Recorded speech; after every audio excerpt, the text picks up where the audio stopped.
ನನ್ನ ಸೊಸೆ ನನ್ನ ಮುಂದೆ ಹಣ ಎಸೆದು ಕಿವಿ ತೆರೆದು ಕೇಳಿ ಅತ್ತೆ, ಈ ಹಣದ ಮೇಲೆ ನನ್ನ ತಾಯಿಗೂ ನಿಮ್ಮ ಮಗನ ಮೇಲೆ ನನಗೆ ಮಾತ್ರ ಹಕ್ಕು ಇದೆ. ನನ್ನ ಮಾತು ಕೇಳಿಸ್ತಾ ಈ ಮನೆ ಬಿಟ್ಟು ಹೋಗಿ, ಇಲ್ಲಿ ನಿಮಗೆ ಏನೂ ಇಲ್ಲ ಎಂದಳು. ಅಷ್ಟರಲ್ಲಿ ನಾನು ಸೊಸೆಯ ಕೈ ಹಿಡಿದು ಕೊಠಡಿಗೆ ಕರೆದುಕೊಂಡು ಹೋಗಿ ಒಂದು ಸತ್ಯವನ್ನು ಅವಳಿಗೆ ತೋರಿಸಿದೆ.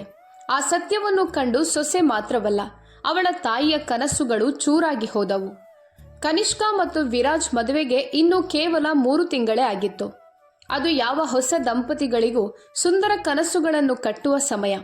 ಕನಿಷ್ಕಾ ತನ್ನ ತಾಯಿ ತಂದೆಯ ಏಕೈಕ ಮಗಳು. ಆದ್ದರಿಂದ ಬಾಲ್ಯದಿಂದಲೇ ಅವಳಿಗೆ ಮನೆ ಮಂದಿಯಿಂದ ಹೆಚ್ಚು ಪ್ರೀತಿ ಮತ್ತು ಮುದ್ದು ದೊರಕಿತ್ತು. ಈ ಅತಿಯಾದ ಮುದ್ದಿನಿಂದ ಅವಳು ಸ್ವಲ್ಪ ಹಠಮಾರಿ ಸ್ವಭಾವದವಳಾಗಿ ಬೆಳೆದಿದ್ದಳು. ವಿರಾಜ್ನ ಜೀವನದಲ್ಲಿ ಮೊದಲ ಹಾಗೂ ಕೊನೆಯ ಹಕ್ಕು ತನ್ನದೇ ಇರಬೇಕು ಅಂತ ಅವಳಿಗೆ ಅನಿಸುತ್ತಿತ್ತು. ಅದಕ್ಕಾಗಿಯೇ ವಿರಾಜ್ ಆಫೀಸ್ನಿಂದ ದಣಿದು ಮನೆಗೆ ಬಂದಾಗ ಹೆಂಡತಿಯ ಬಳಿಗೆ ಹೋಗದೆ ತಾಯಿಯ ಪಕ್ಕದಲ್ಲಿ ಕೂತ್ರೆ ಕನಿಷ್ಕಾಗೆ ಬಹಳ ಕೋಪ ಬರುತ್ತಿತ್ತು. ವಿರಾಜ್ ತನ್ನ ತಾಯಿಯನ್ನು ದೇವಸ್ಥಾನಕ್ಕೆ ಅಥವಾ ಬಂಧುಗಳ ಮನೆಗೆ ಕರೆದುಕೊಂಡು ಹೋದರೂ ಅವಳಿಗೆ ಅದು ಇಷ್ಟವಾಗುತ್ತಿರಲಿಲ್ಲ. ವಿರಾಜ್ನ ಖಾಲಿ ಸಮಯವೆಲ್ಲ ತನಗಾಗಿ ಇರಬೇಕು ಅಂತ ಕನಿಷ್ಕಾ ಬಯಸುತ್ತಿದ್ದಳು. ಅವಳ ಈ ಮನೋಭಾವದಿಂದ ಮನೆಯ ವಾತಾವರಣ ಕೆಡತೊಡಗಿತು. ಸಣ್ಣ ಸಣ್ಣ ವಿಷಯಗಳಿಗೂ ಕನಿಷ್ಕಾ ತನ್ನ ಗಂಡ ಮತ್ತು ಅತ್ತೆಯೊಂದಿಗೆ ಜಗಳವಾಡತೊಡಗಿದಳು. ಹೀಗಾಗಿ ಮನೆಯ ಶಾಂತಿ ನಿಧಾನವಾಗಿ ನಾಶವಾಗತೊಡಗಿತು. ಮನೆಯ ಪರಿಸ್ಥಿತಿ ಹದಗೆಡುವುದಕ್ಕೆ ಇನ್ನೊಂದು ದೊಡ್ಡ ಕಾರಣವೆಂದರೆ ಕನಿಷ್ಕಾಳ ತಾಯಿ ತನ್ನ ಮಗಳನ್ನು ಸರಿದಾರಿಯಲ್ಲಿ ನಡೆಸುವ ಬದಲು ಅವಳ ತಪ್ಪು ಮಾತುಗಳಿಗೆ ಬೆಂಬಲ ನೀಡುತ್ತಿದ್ದಳು. ಕನಿಷ್ಕಾ ಅತ್ತೆಯ ಬಗ್ಗೆ ದೂರು ಹೇಳಲು ತವರು ಮನೆಗೆ ಫೋನ್ ಮಾಡಿದಾಗಲೆಲ್ಲ ಅವಳ ತಾಯಿ ಅವಳಿಗೆ ಬುದ್ಧಿ ಹೇಳುವ ಬದಲು ಮತ್ತಷ್ಟು ಉಸಿರೆತ್ತಿಸುತ್ತಿದ್ದರು. ಅವರು ಕನಿಷ್ಕಾಗೆ ಆಗಾಗ ಹೇಳುತ್ತಿದ್ದರು, ನಿನ್ನ ಅತ್ತೆಗೆ ಇಷ್ಟು ಬುದ್ಧಿ ಕೂಡ ಇಲ್ವಾ? ಈಗ ಮನೆಯಲ್ಲಿ ಸೊಸೆ ಬಂದಿದ್ದಾಳೆಂದ್ರೆ ಗಂಡ ಹೆಂಡತಿಗೆ ತಮ್ಮದೇ ಒಂದು ಪ್ರಪಂಚ ಇರುತ್ತದೆ ಅಂತ ಅರ್ಥ ಮಾಡಿಕೊಳ್ಬೇಕು. ಅವರು ನಿಮ್ಮಿಬ್ಬರ ನಡುವೆ ಹಸ್ತಕ್ಷೇಪ ಮಾಡಬಾರ್ದು. ಅಲ್ಲಿಗೆ ನಿಲ್ಲಿಸದೆ ಇನ್ನೂ ಹೆಚ್ಚಾಗಿ ಅವಳನ್ನು ಕೆರಳಿಸುತ್ತಾ ಹೇಳುತ್ತಿದ್ದರು, ನಿನ್ನ ಅತ್ತೆಯ ವರ್ತನೆ ನನಗೆ ಅರ್ಥ ಆಗ್ತಿಲ್ಲ. ಪ್ರತಿ ಸಾರಿ ಅಳಿಯನ ಮುಂದೆ ತಮ್ಮ ಅನಾರೋಗ್ಯದ ಕತೆ ಹೇಳೋದ್ಯಾಕೆ? ಒಮ್ಮೆ ಅಲ್ಲಿ ನೋವು, ಮತ್ತೊಮ್ಮೆ ಇಲ್ಲಿ ನೋವು. ಇದೆಲ್ಲವೂ ಗಮನ ಸೆಳೆಯಲು ಮಾಡುವ ನಾಟಕನೇ. ಕನಿಷ್ಕಾ, ನನ್ನ ಮಾತು ನೆನಪಿಟ್ಟುಕೋ. ನಿನ್ನ ಅತ್ತೆ ದೊಡ್ಡ ನಾಟಕಗಾರ್ತಿ. ನೀನೀಗಲೇ ಜಾಗೃತೆಯಾಗದಿದ್ದರೆ ವಿರಾಜ್ ಯಾವಾಗಲೂ ತನ್ನ ತಾಯಿಯ ಮಾತೆ ಕೇಳುತ್ತಾನೆ. ಹೀಗೆ ಕನಿಷ್ಕಾಳ ತಾಯಿ ನಿಧಾನವಾಗಿ ಅವಳ ಮನಸ್ಸಿನಲ್ಲಿ ಅತ್ತೆಯ ವಿರುದ್ಧ ತುಂಬಾ ಕಹಿತನ ತುಂಬಿದ್ದರು. ಈಗ ಕನಿಷ್ಕಾಗೆ ಮನೆಯ ಪ್ರತಿಯೊಂದು ವಿಷಯವೂ ಕೆಟ್ಟದಾಗಿ ಕಾಣತೊಡಗಿತು. ಒಂದು ದಿನ ಮನೆಯ ಮಗಳ ಮಿತಿ ಮೀರಿದಾಗ ವಿರಾಜ್ಗೆ ಅನಿಸಿತು, ಬಹುಶಃ ಕನಿಷ್ಕಾಳ ತಾಯಿಯವಳಿಗೆ ಚೆನ್ನಾಗಿ ಅರ್ಥ ಮಾಡಿ ಕೊಡಬಹುದು ಅಂತ. ಆ ನಿರೀಕ್ಷೆಯಿಂದ ವಿರಾಜ್ ತನ್ನ ಅತ್ತೆಗೆ ಫೋನ್ ಮಾಡಿ ಕನಿಷ್ಕಾಳ ವರ್ತನೆಯ ಬಗ್ಗೆ ಹೇಳಿದನು. ಆದರೆ ಅಲ್ಲಿ ಉತ್ತರ ಹೀಗಿರುತ್ತದೆ ಅಂತ ಅವನು ಊಹಿಸಿರ್ಲಿಲ್ಲ. ವಿರಾಜ್ ಮಾತುಗಳನ್ನು ಕೇಳಿದ ಮೇಲೆ ಕನಿಷ್ಕಾಳ ತಾಯಿ ಮೃದು ಧ್ವನಿಯಲ್ಲಿ ಹೇಳಿದರು, ಅಯ್ಯೋ ಅಳಿಯಂದ್ರೆ, ಯಾಕೆ ಚಿಂತೆ ಮಾಡ್ತೀರಿ? ನಮ್ಮ ಕನಿಷ್ಕಾಳನ್ನು ಸ್ವಲ್ಪ ಪ್ರೀತಿಯಿಂದ ನೋಡ್ಕೊಳ್ಳಿ. ಅವಳು ಇನ್ನೂ ಚಿಕ್ಕವಳು, ಅನುಭವ ಕಡಿಮೆ. ಸಮಯ ಕೊಟ್ರೆ ಎಲ್ಲವೂ ಸರಿಯಾಗುತ್ತದೆ. ನೀವು ಅವಳೊಂದಿಗೆ ಪ್ರೀತಿ ಮತ್ತು ಮೃದುತನದಿಂದ ವರ್ತಿಸಬೇಕು. ಆಮೇಲೆ ಚಾತುರ್ಯದಿಂದ ಮಗಳ ಪರವಾಗಿ ಮಾತನಾಡುತ್ತಾ, ಒಂದು ವಿಷಯದಲ್ಲಿ ಕನಿಷ್ಕಾ ಸಂಪೂರ್ಣ ತಪ್ಪು ಅಂತೂ ಅಲ್ಲ. ಹೆಂಡತಿಗೆ ಗಂಡನ ಮೇಲೆ ಮೊದಲ ಹಕ್ಕು ಇರುತ್ತದೆ. ಕೆಲವೊಮ್ಮೆ ನನಗೇನಿಸುತ್ತೆ, ನೀವು ಅವಳ ಇಚ್ಛೆಗಳಿಗೆ ವಿರುದ್ಧವಾಗಿ ಏನಾದರೂ ಮಾಡ್ತಿರ್ಬೋದು. ಅದಕ್ಕೆ ನಿಮ್ಮಿಬ್ಬರ ಮಧ್ಯೆ ಜಗಳ ಆಗ್ತಿರ್ಬೋದು. ನೀವು ಅವಳಿಗೆ ಅರ್ಹವಾದ ಮಹತ್ವ ಕೊಟ್ಟರೆ ಮಾತ್ರ ಅವಳಿಗೆ ಮನೆ ತನ್ನದೇ ಅಂತ ಅನಿಸುತ್ತದೆ ಎಂದರು. ಈ ಮಾತುಗಳನ್ನು ಕೇಳಿದಾಗ ವಿರಾಜ್ಗೆ ತುಂಬಾ ನೋವಾಯಿತು. ಅವನಿಗೆ ಸ್ಪಷ್ಟವಾಯಿತು, ಕನಿಷ್ಕಾಳ ತಾಯಿ ಅವಳನ್ನು ಸರಿಪಡಿಸುವ ಬದಲು ತಪ್ಪು ದಾರಿಯಲ್ಲಿ ನಡೆಸುತ್ತಿದ್ದಾರೆ. ಅವನನ್ನೇ ತಪ್ಪುಗಾರನಂತೆ ನೋಡುತ್ತಿದ್ದಾರೆ. ಇನ್ನು ಮೌನವಾಗಿರುವ ಸಮಯ ಮುಗಿದಿದೆ ಅಂತ ವಿರಾಜ್ಗೆ ಅನಿಸಿತು. ಈ ಸಮಸ್ಯೆಗೆ ಶಾಶ್ವತ ಪರಿಹಾರ ಬೇಕು ಅಂತ ಅವನು ತೀರ್ಮಾನಿಸಿದನು. ಇಲ್ಲವಾದರೆ ಕನಿಷ್ಕಾಳ ವರ್ತನೆಯಿಂದ ಅವನಿಗೂ ಅವನ ವೃದ್ಧ ತಾಯಿಗೂ ಶಾಂತಿ ಸಂಪೂರ್ಣವಾಗಿ ಕಳೆದು ಹೋಗುತ್ತದೆ ಅಂತ ಅವನು ಅರಿತನು. ಮುಂದಿನ ದಿನ ವಿರಾಜ್ ತನ್ನ ಆಫೀಸ್ನಿಂದ 1 ಗಂಟೆ ಮೊದಲೇ ಮನೆಗೆ ಬಂದನು. ಕಾರು ಪಾರ್ಕಿಂಗ್ನಲ್ಲಿ ನಿಲ್ಲಿಸಿ ಒಳಗೆ ಬಂದಾಗ ಸೋಫಾದ ಮೇಲೆ ಕುಳಿತಿದ್ದ ಕನಿಷ್ಕಾಳನ್ನ ಕಂಡನು. ಅವಳು ತುಂಬಾ ಚೆನ್ನಾಗಿ ಸಿದ್ಧವಾಗಿ ಕುಳಿತಿದ್ದಳು. ಅವಳನ್ನ ಹಾಗೆ ನೋಡಿ ವಿರಾಜ್ಗೆ ಸ್ವಲ್ಪ ಆಶ್ಚರ್ಯವಾಯಿತು. ಅವನು ನಗುತ್ತಾ ಕೇಳಿದನು, ಕನಿಷ್ಕಾ, ಇಂದು ತುಂಬಾ ಚೆನ್ನಾಗಿ ಕಾಣ್ತಿದ್ಯಾ. ಎಲ್ಲಾದರೂ ಹೊರಗೆ ಹೋಗುವ ಯೋಜನೆಯಾ? ಕನಿಷ್ಕಾ ತಕ್ಷಣ ಹೇಳಿದಳು, ನಿಮ್ಗೆ ನೆನಪಿಲ್ವಾ, ಇಂದು ನಾವು ನನ್ನ ತಾಯಿಯ ಮನೆಗೆ ಹೋಗಬೇಕು. ಅವರು ನಿನ್ನೆ ಫೋನ್ ಮಾಡಿ ಇಂದು ರಾತ್ರಿ ಊಟಕ್ಕೆ ಕರೆದಿದ್ರು. ನಾನು ನಿಮಗಾಗಿ ಕಾಯ್ತಿದ್ದೇನೆ. ಅದಕ್ಕೆ ವಿರಾಜ್ ನಿಧಾನವಾಗಿ ಹೇಳಿದನು, ಇಂದು ನಾವು ಅಲ್ಲಿ ಹೋಗಲು ಸಾಧ್ಯವಿಲ್ಲ. ನನಗೀಗ ಅಮ್ಮನನ್ನು ಆಸ್ಪತ್ರೆಗೆ ಕರೆದುಕೊಂಡು ಹೋಗಬೇಕು. ಬೆಳಗ್ಗಿನಿಂದಲೇ ಅವರ ಆರೋಗ್ಯ ಚೆನ್ನಾಗಿಲ್ಲ. ಇದನ್ನು ಕೇಳುತ್ತಿದ್ದಂತೆ ಕನಿಷ್ಕಾಳ ಮುಖದ ಸಂತೋಷ ಮಾಯವಾಗಿ ಕೋಪ ಕಾಣಿಸಿಕೊಂಡಿತು. ಅವಳು ಕೋಪದಿಂದ ಎದ್ದು, ನಿಮ್ಮ ತಾಯಿಗೆ ಯಾವಾಗಲೂ ಏನಾದರೂ ಕಾಯಿಲೆ ಇರಲೇಬೇಕಾ? ಇದು ದಿನನಿತ್ಯದ ನಾಟಕ. ವಯಸ್ಸಾದಾಗ ಸ್ವಲ್ಪ ನೋವಿರುತ್ತದೆ ಅನ್ನೋದು ಸಹಜ. ಆದರೆ ಅದಕ್ಕಾಗಿ ನಾವು ನಮ್ಮ ಜೀವನವೇ ಬಿಟ್ಟು ಬಿಡಬೇಕಾ ಎಂದು ಕಿರುಚಿದಳು.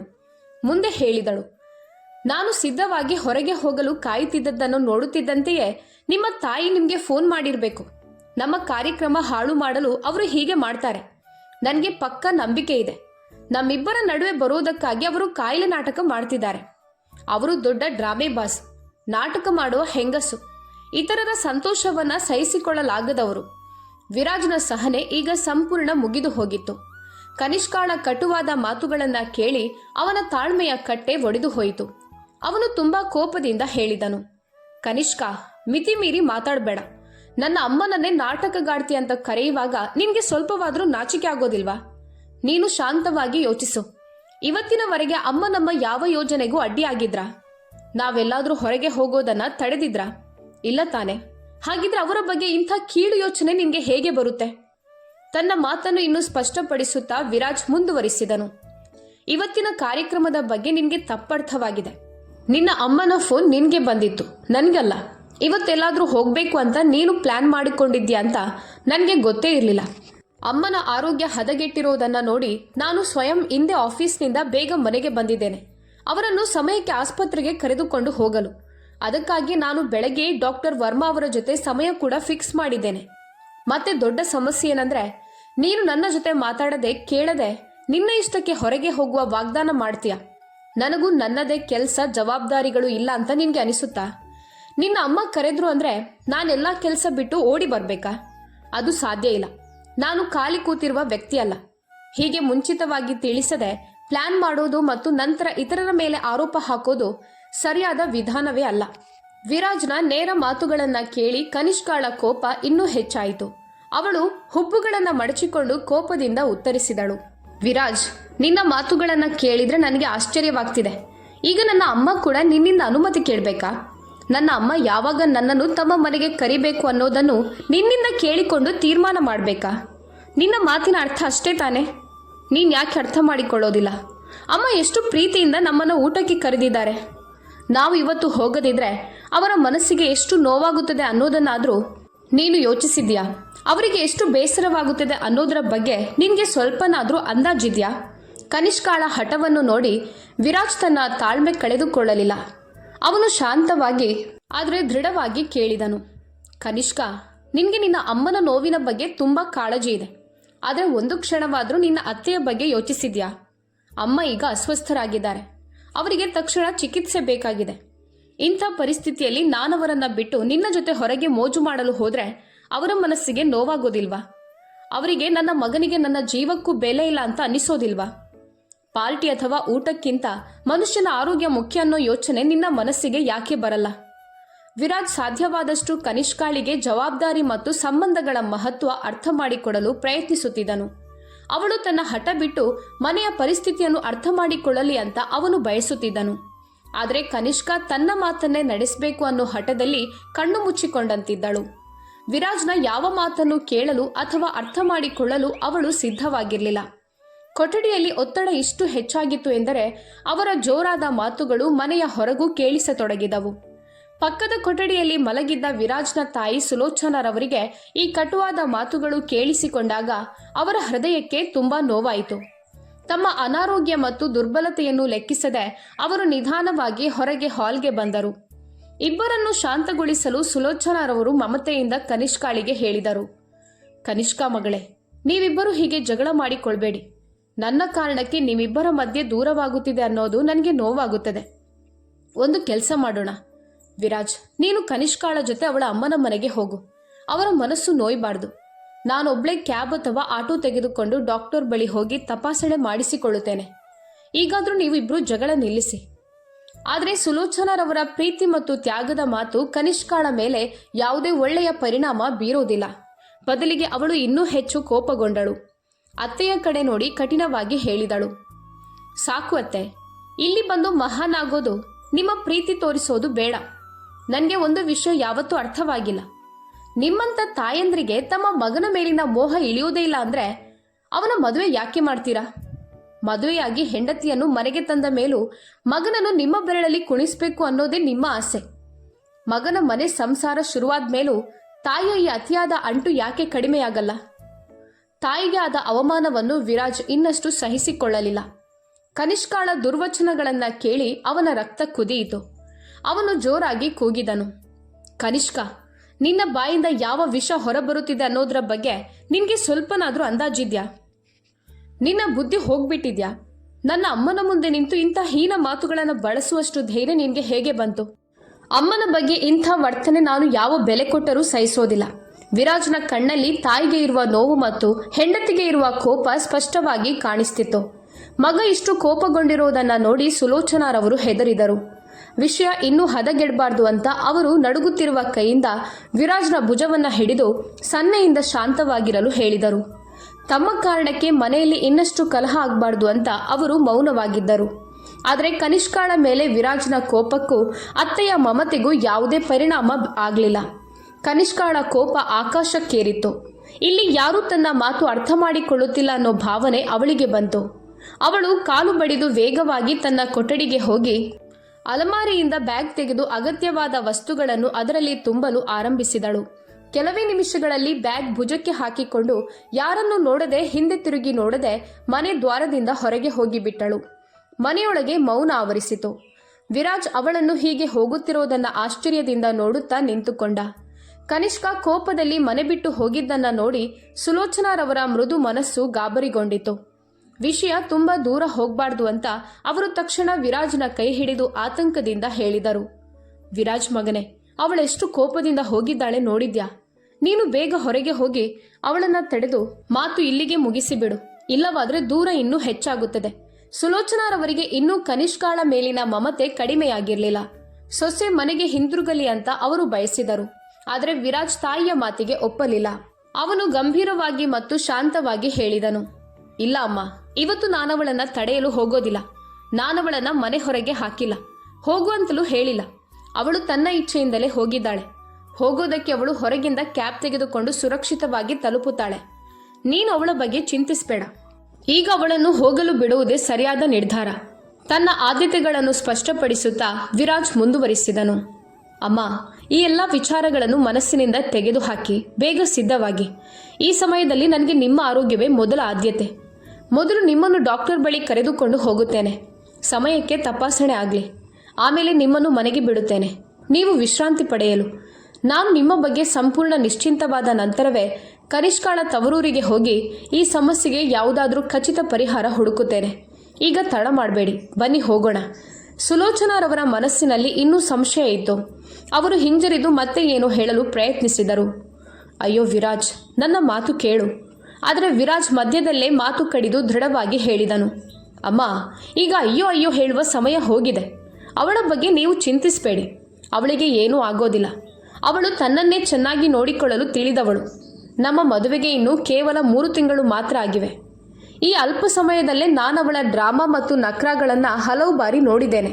ಪ್ರತಿ ಸಣ್ಣ ವಿಷಯಕ್ಕೂ ಹೀಗೆ ಮನೆ ಬಿಟ್ಟು ಹೋಗೋದು ಅವಳ ಸ್ವಭಾವವಾಗುತ್ತಿದೆ. ಇದನ್ನು ಇನ್ನೂ ನಿರ್ಲಕ್ಷ್ಯ ಮಾಡಲಾಗೋದಿಲ್ಲ. ವಿರಾಜ್ನ ಪದೇ ಪದೇ ಮನವಿ ಮತ್ತು ಹಠದ ನಂತರ ಕೊನೆಗೆ ಸುಲೋಚನಾರವರು ಸಿದ್ಧರಾಗಲು ತಮ್ಮ ಕೊಠಡಿಗೆ ಹೋದರು. ವಿರಾಜ್ ಮೊದಲು ಅಮ್ಮನನ್ನು ಆಸ್ಪತ್ರೆಗೆ ಕರೆದುಕೊಂಡು ಹೋಗಿ ಡಾಕ್ಟರ್ಗೆ ತೋರಿಸಿ ಔಷಧಿ ತೆಗೆದುಕೊಂಡನು. ಅಮ್ಮನನ್ನು ಮನೆಗೆ ಬಿಟ್ಟು ಸಂಪೂರ್ಣ ನಿಶ್ಚಿಂತವಾದ ನಂತರ ಅವನು ತನ್ನ ಕಾರನ್ನು ಕನಿಷ್ಕಾಳ ತವರೂರಿನ ಕಡೆಗೆ ತಿರುಗಿಸಿದನು. ವಿರಾಜ್ ತನ್ನ ಅತ್ತೆ ಮನೆ ತಲುಪುತ್ತಿದ್ದಂತೆಯೇ ಕನಿಷ್ಕ ಸೋಫಾದ ಮೇಲೆ ತುಟಿಯನ್ನ ಬಿಗಿಸಿಕೊಂಡು ತುಂಬಾ ಕೋಪದಿಂದ ಕೂತಿರುವುದನ್ನು ಕಂಡನು.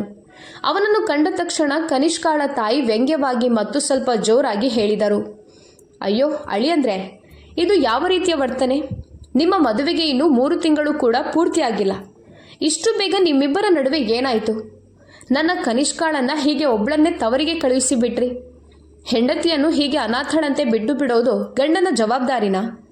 ಅತ್ತೆಯ ಕಟುವಾದ ಮಾತುಗಳನ್ನು ಕೇಳಿ ವಿರಾಜ್ ಆಳವಾದ ಉಸಿರೆಳೆದನು ಮತ್ತು ಬಹಳ ಸಂಯಮದಿಂದ ಹೇಳಿದನು, ಅತ್ತೆ, ಇಂದು ಬೆಳಗ್ಗೆಯಿಂದಲೇ ನನ್ನ ಅಮ್ಮನ ಆರೋಗ್ಯ ತುಂಬ ಗಂಭೀರವಾಗಿತ್ತು. ಅವರನ್ನು ತಕ್ಷಣ ಆಸ್ಪತ್ರೆಗೆ ಕರೆದುಕೊಂಡು ಹೋಗೋದು ಅನಿವಾರ್ಯವಾಗಿತ್ತು. ಆ ಸಮಯದಲ್ಲಿ ಅವರ ಆರೋಗ್ಯಕ್ಕಿಂತ ಮುಖ್ಯವಾದದ್ದು ನನಗೆ ಇನ್ನೇನೂ ಇರಲಿಲ್ಲ. ವಿರಾಜ್ ಮಾತು ಕೇಳಿ ಕನಿಷ್ಕಾಳ ತಾಯಿಯ ಮುಖದಲ್ಲಿ ಸಹಾನುಭೂತಿ ಕಾಣಿಸಿಕೊಳ್ಳಲಿಲ್ಲ. ಬದಲಿಗೆ ಅವರು ಕಟುವಾಗಿ ಹೇಳಿದರು, ಅಳಿಯಂದ್ರೆ, ನಿಮ್ಮ ಮಾತು ಅರ್ಥವಾಗುತ್ತದೆ. ತಾಯಿಯ ಜವಾಬ್ದಾರಿ ನಿಮ್ಮ ಮೇಲಿದೆ ಅನ್ನೋದನ್ನು ನಾನು ಒಪ್ಪುತ್ತೇನೆ. ಆದರೆ ಈಗ ಅವರಿಗೆ ವಯಸ್ಸಾಗಿದೆ. ಈ ಮುಪ್ಪಿನ ಹಂತದಲ್ಲಿ ಚಿಕ್ಕ ಚಿಕ್ಕ ಕಾಯಿಲೆಗಳು ಬರೋದು ಸಹಜ. ಇದಕ್ಕೆ ಇಷ್ಟು ಆತಂಕ ಪಡುವ ಅವಶ್ಯಕತೆ ಏನಿದೆ? ನಮ್ಮ ಮನೆಯ ಸ್ಥಿತಿಯನ್ನು ನೋಡಿ. ಕನಿಷ್ಕಾಳ ಅಪ್ಪನಿಗೂ ಆಗಾಗ ಅಸ್ವಸ್ಥತೆ ಇರುತ್ತದೆ. ಆದರೆ ನಾವು ಪ್ರತಿಯೊಂದು ವಿಷಯಕ್ಕೂ ಇಷ್ಟು ದೊಡ್ಡ ಸಮಸ್ಯೆ ಮಾಡೋದಿಲ್ಲ. ಮತ್ತಷ್ಟು ಮುಂದುವರಿಸುತ್ತಾ ಅವರು ಹೇಳಿದರು, ನೀವು ಮರಿಬಾರ್ದು, ಈಗ ಕನಿಷ್ಕ ನಿಮ್ಮ ಜೀವನ ಸಂಗಾತಿ. ಅವಳ ಪ್ರತಿಯೊಂದು ಸಂತೋಷ ಮತ್ತು ಅಗತ್ಯದ ಜವಾಬ್ದಾರಿಯು ನಿಮ್ಮದೇ. ಹೀಗೆ ಕೋಪದಲ್ಲಿರುವ ಸ್ಥಿತಿಯಲ್ಲಿ ಅವಳನ್ನು ಒಬ್ಳೇ ಟ್ಯಾಕ್ಸಿಯಲ್ಲಿ ತವರಿಗೆ ಕಳಿಸೋದು ಯಾವ ರೀತಿಯಲ್ಲೂ ಸರಿಯಲ್ಲ. ಗಂಡನಾಗಿ ಅವಳಿಗೂ ತನ್ನದೇ ಆಸೆಗಳು ಮತ್ತು ಕನಸುಗಳಿವೆ ಅನ್ನೋದನ್ನ ನೀವು ಅರ್ಥ ಮಾಡಿಕೊಳ್ಬೇಕು. ಅವಳ ಇಷ್ಟ ಕಷ್ಟಗಳಿಗೆ ಗೌರವ ಕೊಡಲು ಕಲಿಬೇಕು. ಈ ಮಾತುಗಳು ವಿರಾಜ್ ಹೃದಯಕ್ಕೆ ಬಾಣದಂತೆ ಚುಚ್ಚಿದವು. ತನ್ನ ಮಗಳಿಗೆ ಸರಿಯಾದ ಮೌಲ್ಯಗಳನ್ನು ಕಲಿಸುವ ಬದಲು ಸ್ವಾರ್ಥಿಯಾಗಲು ಪ್ರೇರೇಪಿಸುತ್ತಿರುವ ತಾಯಿಯನ್ನ ನೋಡಿ ಅವನಿಗೆ ತುಂಬಾ ನೋವಾಯಿತು. ಆ ಕ್ಷಣದಲ್ಲಿ ಅವನು ಏನೂ ಹೇಳಲಾರದೆ ಮೌನವಾಗಿದ್ದನು. ಆದರೆ ಅವನ ಮನಸ್ಸಿನೊಳಗೆ ಬಿರುಗಾಳಿ ಎದ್ದಿತ್ತು. ಈ ಸಂಬಂಧಗಳ ಕಹಿತನ ಈಗ ಕೇವಲ ಮನೆಗೆ ಸೀಮಿತವಾಗಿಲ್ಲ, ಅದರ ಬೇರುಗಳು ಬಹಳ ಆಳಕ್ಕೆ ಹೋಗಿವೆ ಅಂತ ಅವನಿಗೆ ಅನಿಸಿತು. ಅಷ್ಟರಲ್ಲಿ ಮಾತಿನ ಮಧ್ಯೆ ಕನಿಷ್ಕಾಳ ತಾಯಿ ಮತ್ತೆ ಒಂದು ವ್ಯಂಗ್ಯ ಹಾಕಿದರು. ಅಳಿಯಂದ್ರೆ, ಇವತ್ತು ರಾತ್ರಿ ನಿಮ್ಮಿಬ್ಬರಿಗಾಗಿ ನಾವು ನಗರದ ಅತ್ಯಂತ ಪ್ರಸಿದ್ಧ ರೆಸ್ಟೋರೆಂಟ್ನಿಂದ ವಿಶೇಷ ಊಟ ಆರ್ಡರ್ ಮಾಡಿದ್ದೆವು. ಕನಿಷ್ಕಾಗೆ ತುಂಬ ಇಷ್ಟವಾದ, ಅವಳು ಬಾಲ್ಯದಿಂದಲೇ ಇಷ್ಟಪಡುವ ಆ ವಿಶೇಷ ಸಿಹಿ ಕೂಡ ತಂದಿದ್ದೆವು. ಆದರೆ ನಿಮ್ಮ ಈ ಆಸ್ಪತ್ರೆ ಸುತ್ತಾಟದಿಂದ ನನ್ನ ಮಗಳ ಮನಸ್ಸೇ ಹಾಳಾಗಿ ಹೋಗಿದೆ. ನೀವು ಒಂದು ದಿನಕ್ಕಾದರೂ ನಿಮ್ಮ ತಾಯಿಯ ಕಾಯಿಲೆಯನ್ನು ಕಡೆಗಣಿಸಿ ನಿಮ್ಮ ಹೆಂಡತಿಯ ಈ ಸಣ್ಣ ಸಣ್ಣ ಸಂತೋಷಗಳಲ್ಲಿ ಭಾಗವಹಿಸ್ಬೋದಲ್ವಾ? ಅವಳು ನಿಮ್ಮಿಂದ ಏನು ದೊಡ್ಡದನ್ನ ಬೇಡ್ತಾಳೆ? ಸ್ವಲ್ಪ ಸಮಯ ಮತ್ತು ತನ್ನ ಇಷ್ಟಕ್ಕೆ ಗೌರವ, ಅಷ್ಟೇ ತಾನೆ? ವಿರಾಜ್ ಬೆಚ್ಚಿ ಬಿದ್ದ. ಒಂದು ಕಡೆ ಅವನ ಅಮ್ಮ ಆಸ್ಪತ್ರೆಯಲ್ಲಿ ನೋವಿನಿಂದ ನರಳುತ್ತಿದ್ದರೆ, ಇಲ್ಲಿ ಅತ್ತೆಗೆ ಊಟ, ಸಿಹಿ ಮತ್ತು ಮನರಂಜನೆಯ ಚಿಂತೆಯಷ್ಟೇ. ಅವನಿಗೆ ನೆನಪಾಯಿತು, ಹಿಂದಿನ ವರ್ಷ ಅವನಿಗೆ ಆಫೀಸ್ನಲ್ಲಿ ಪದೋನ್ನತಿ ಬಂದಾಗಲೂ ಕನಿಷ್ಕಾ ತನ್ನ ಇಷ್ಟದ ಆಚರಣೆಗೆ ಅಮ್ಮನ ಆರೋಗ್ಯವನ್ನ ಕಡೆಗಣಿಸಿದ್ದಳು. ಆಗಲೂ ವಿರಾಜ್ ಏನೂ ಹೇಳಿರಲಿಲ್ಲ. ಅವನು ಮೌನವಾಗಿ ಕನಿಷ್ಕಾಳ ಮುಖವನ್ನೇ ನೋಡುತ್ತಿದ್ದ. ಅಲ್ಲಿ ಅವನಿಗೆ ಪಶ್ಚಾತ್ತಾಪದ ಒಂದು ರೇಖೆಯೂ ಕಾಣಿಸಲಿಲ್ಲ. ಸಿಹಿ ಮತ್ತು ಹೊರಗಿನ ಊಟದ ಮಾತುಗಳು ಅವನ ಹೃದಯವನ್ನ ಚೂರು ಚೂರಾಗಿಸಿತ್ತು. ಇಲ್ಲಿ ಸಂಬಂಧಗಳ ಮೌಲ್ಯಕ್ಕಿಂತ ಮನುಷ್ಯನ ಜೀವಕ್ಕೆ ಕಡಿಮೆ ಬೆಲೆ ಇದೆ ಅಂತ ಅವನಿಗೆ ಸ್ಪಷ್ಟವಾಯಿತು. 3 ತಿಂಗಳ ಹಿಂದೆ ತಾನು ಈ ಮನೆಯೊಂದಿಗೆ ಸಂಬಂಧ ಕಟ್ಟಿಕೊಂಡದ್ದು ಭಾವನೆಗಳಿಗೆ ಜಾಗವೇ ಇಲ್ಲದ ಮನೆಯಲ್ಲೇನಾ ಅಂತ ಅವನ ಮನಸ್ಸಿನಲ್ಲಿ ಪ್ರಶ್ನೆ ಎದ್ದಿತು. ರಾತ್ರಿ ಊಟ ಮುಗಿಸಿದ ನಂತರ ವಿರಾಜ್ ಮತ್ತು ಕನಿಷ್ಕಾ ಮನೆಗೆ ಹಿಂತಿರುಗಲು ಹೊರಟರು. ಕಾರಿನಲ್ಲಿ ವಿಚಿತ್ರ ಮೌನ ಆವರಿಸಿತು. ವಿರಾಜ್ ಮನಸ್ಸು ಇನ್ನು ಅತ್ತೆಯ ಕಟುವಾದ ಮಾತುಗಳು ಮತ್ತು ಅಮ್ಮನ ಆರೋಗ್ಯದ ಚಿಂತೆಯಲ್ಲಿ ಮುಳುಗಿತ್ತು. ಅಷ್ಟರಲ್ಲಿ ಕನಿಷ್ಕಾ ಮೌನ ಮುರಿದು ಮುದ್ದಾಗಿ ಹೇಳಿದಳು, ವಿರಾಜ್, ಮನೆಗೆ ಹೋಗುವ ಮೊದಲು ನನಗೇನಾದರೂ ತಣ್ಣಗೆ ಮತ್ತು ಸಿಹಿ ತಿನ್ನಬೇಕು ಅನ್ನಿಸ್ತಿದೆ. ಎಲ್ಲಾದರೂ ನಿಂತು ಕುಲ್ಫಿ ಅಥವಾ ಒಳ್ಳೆಯ ಡೆಸರ್ಟ್ ತಗೊಳ್ಳೋಣ. ವಿರಾಜ್ ಈಗಾಗಲೇ ತುಂಬ ಬೇಸರಗೊಂಡಿದ್ದ ಮತ್ತು ಬೇಗ ಮನೆ ತಲುಪಿ ಅಮ್ಮನ ಸ್ಥಿತಿಯನ್ನು ನೋಡಬೇಕು ಅಂತ ಬಯಸುತ್ತಿದ್ದ.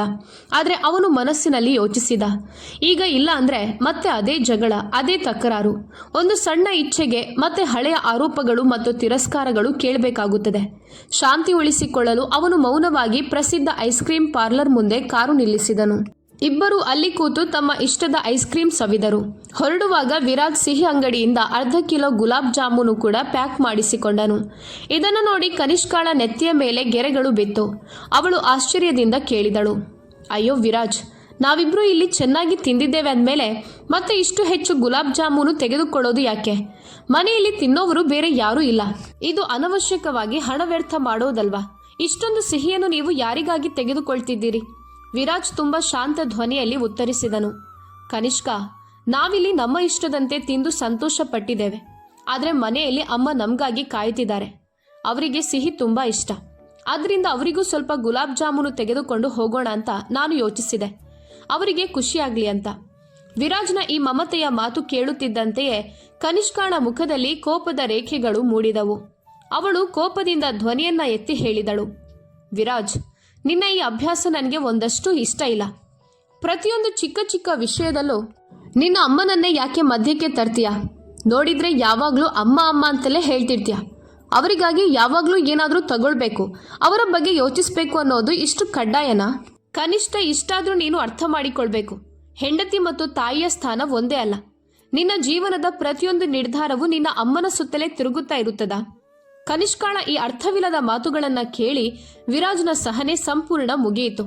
ಅವನು ಕಾರಿನ ವೇಗ ಕಡಿಮೆ ಮಾಡಿ ಗಟ್ಟಿಯಾಗಿ ಹೇಳಿದನು, ಕನಿಷ್ಕಾ, ನೀನು ಯಾವ ರೀತಿಯ ಮೂರ್ಖ ಮತ್ತು ಅಸಂಬದ್ಧ ಮಾತುಗಳನ್ನು ಆಡ್ತಿದ್ಯಾ?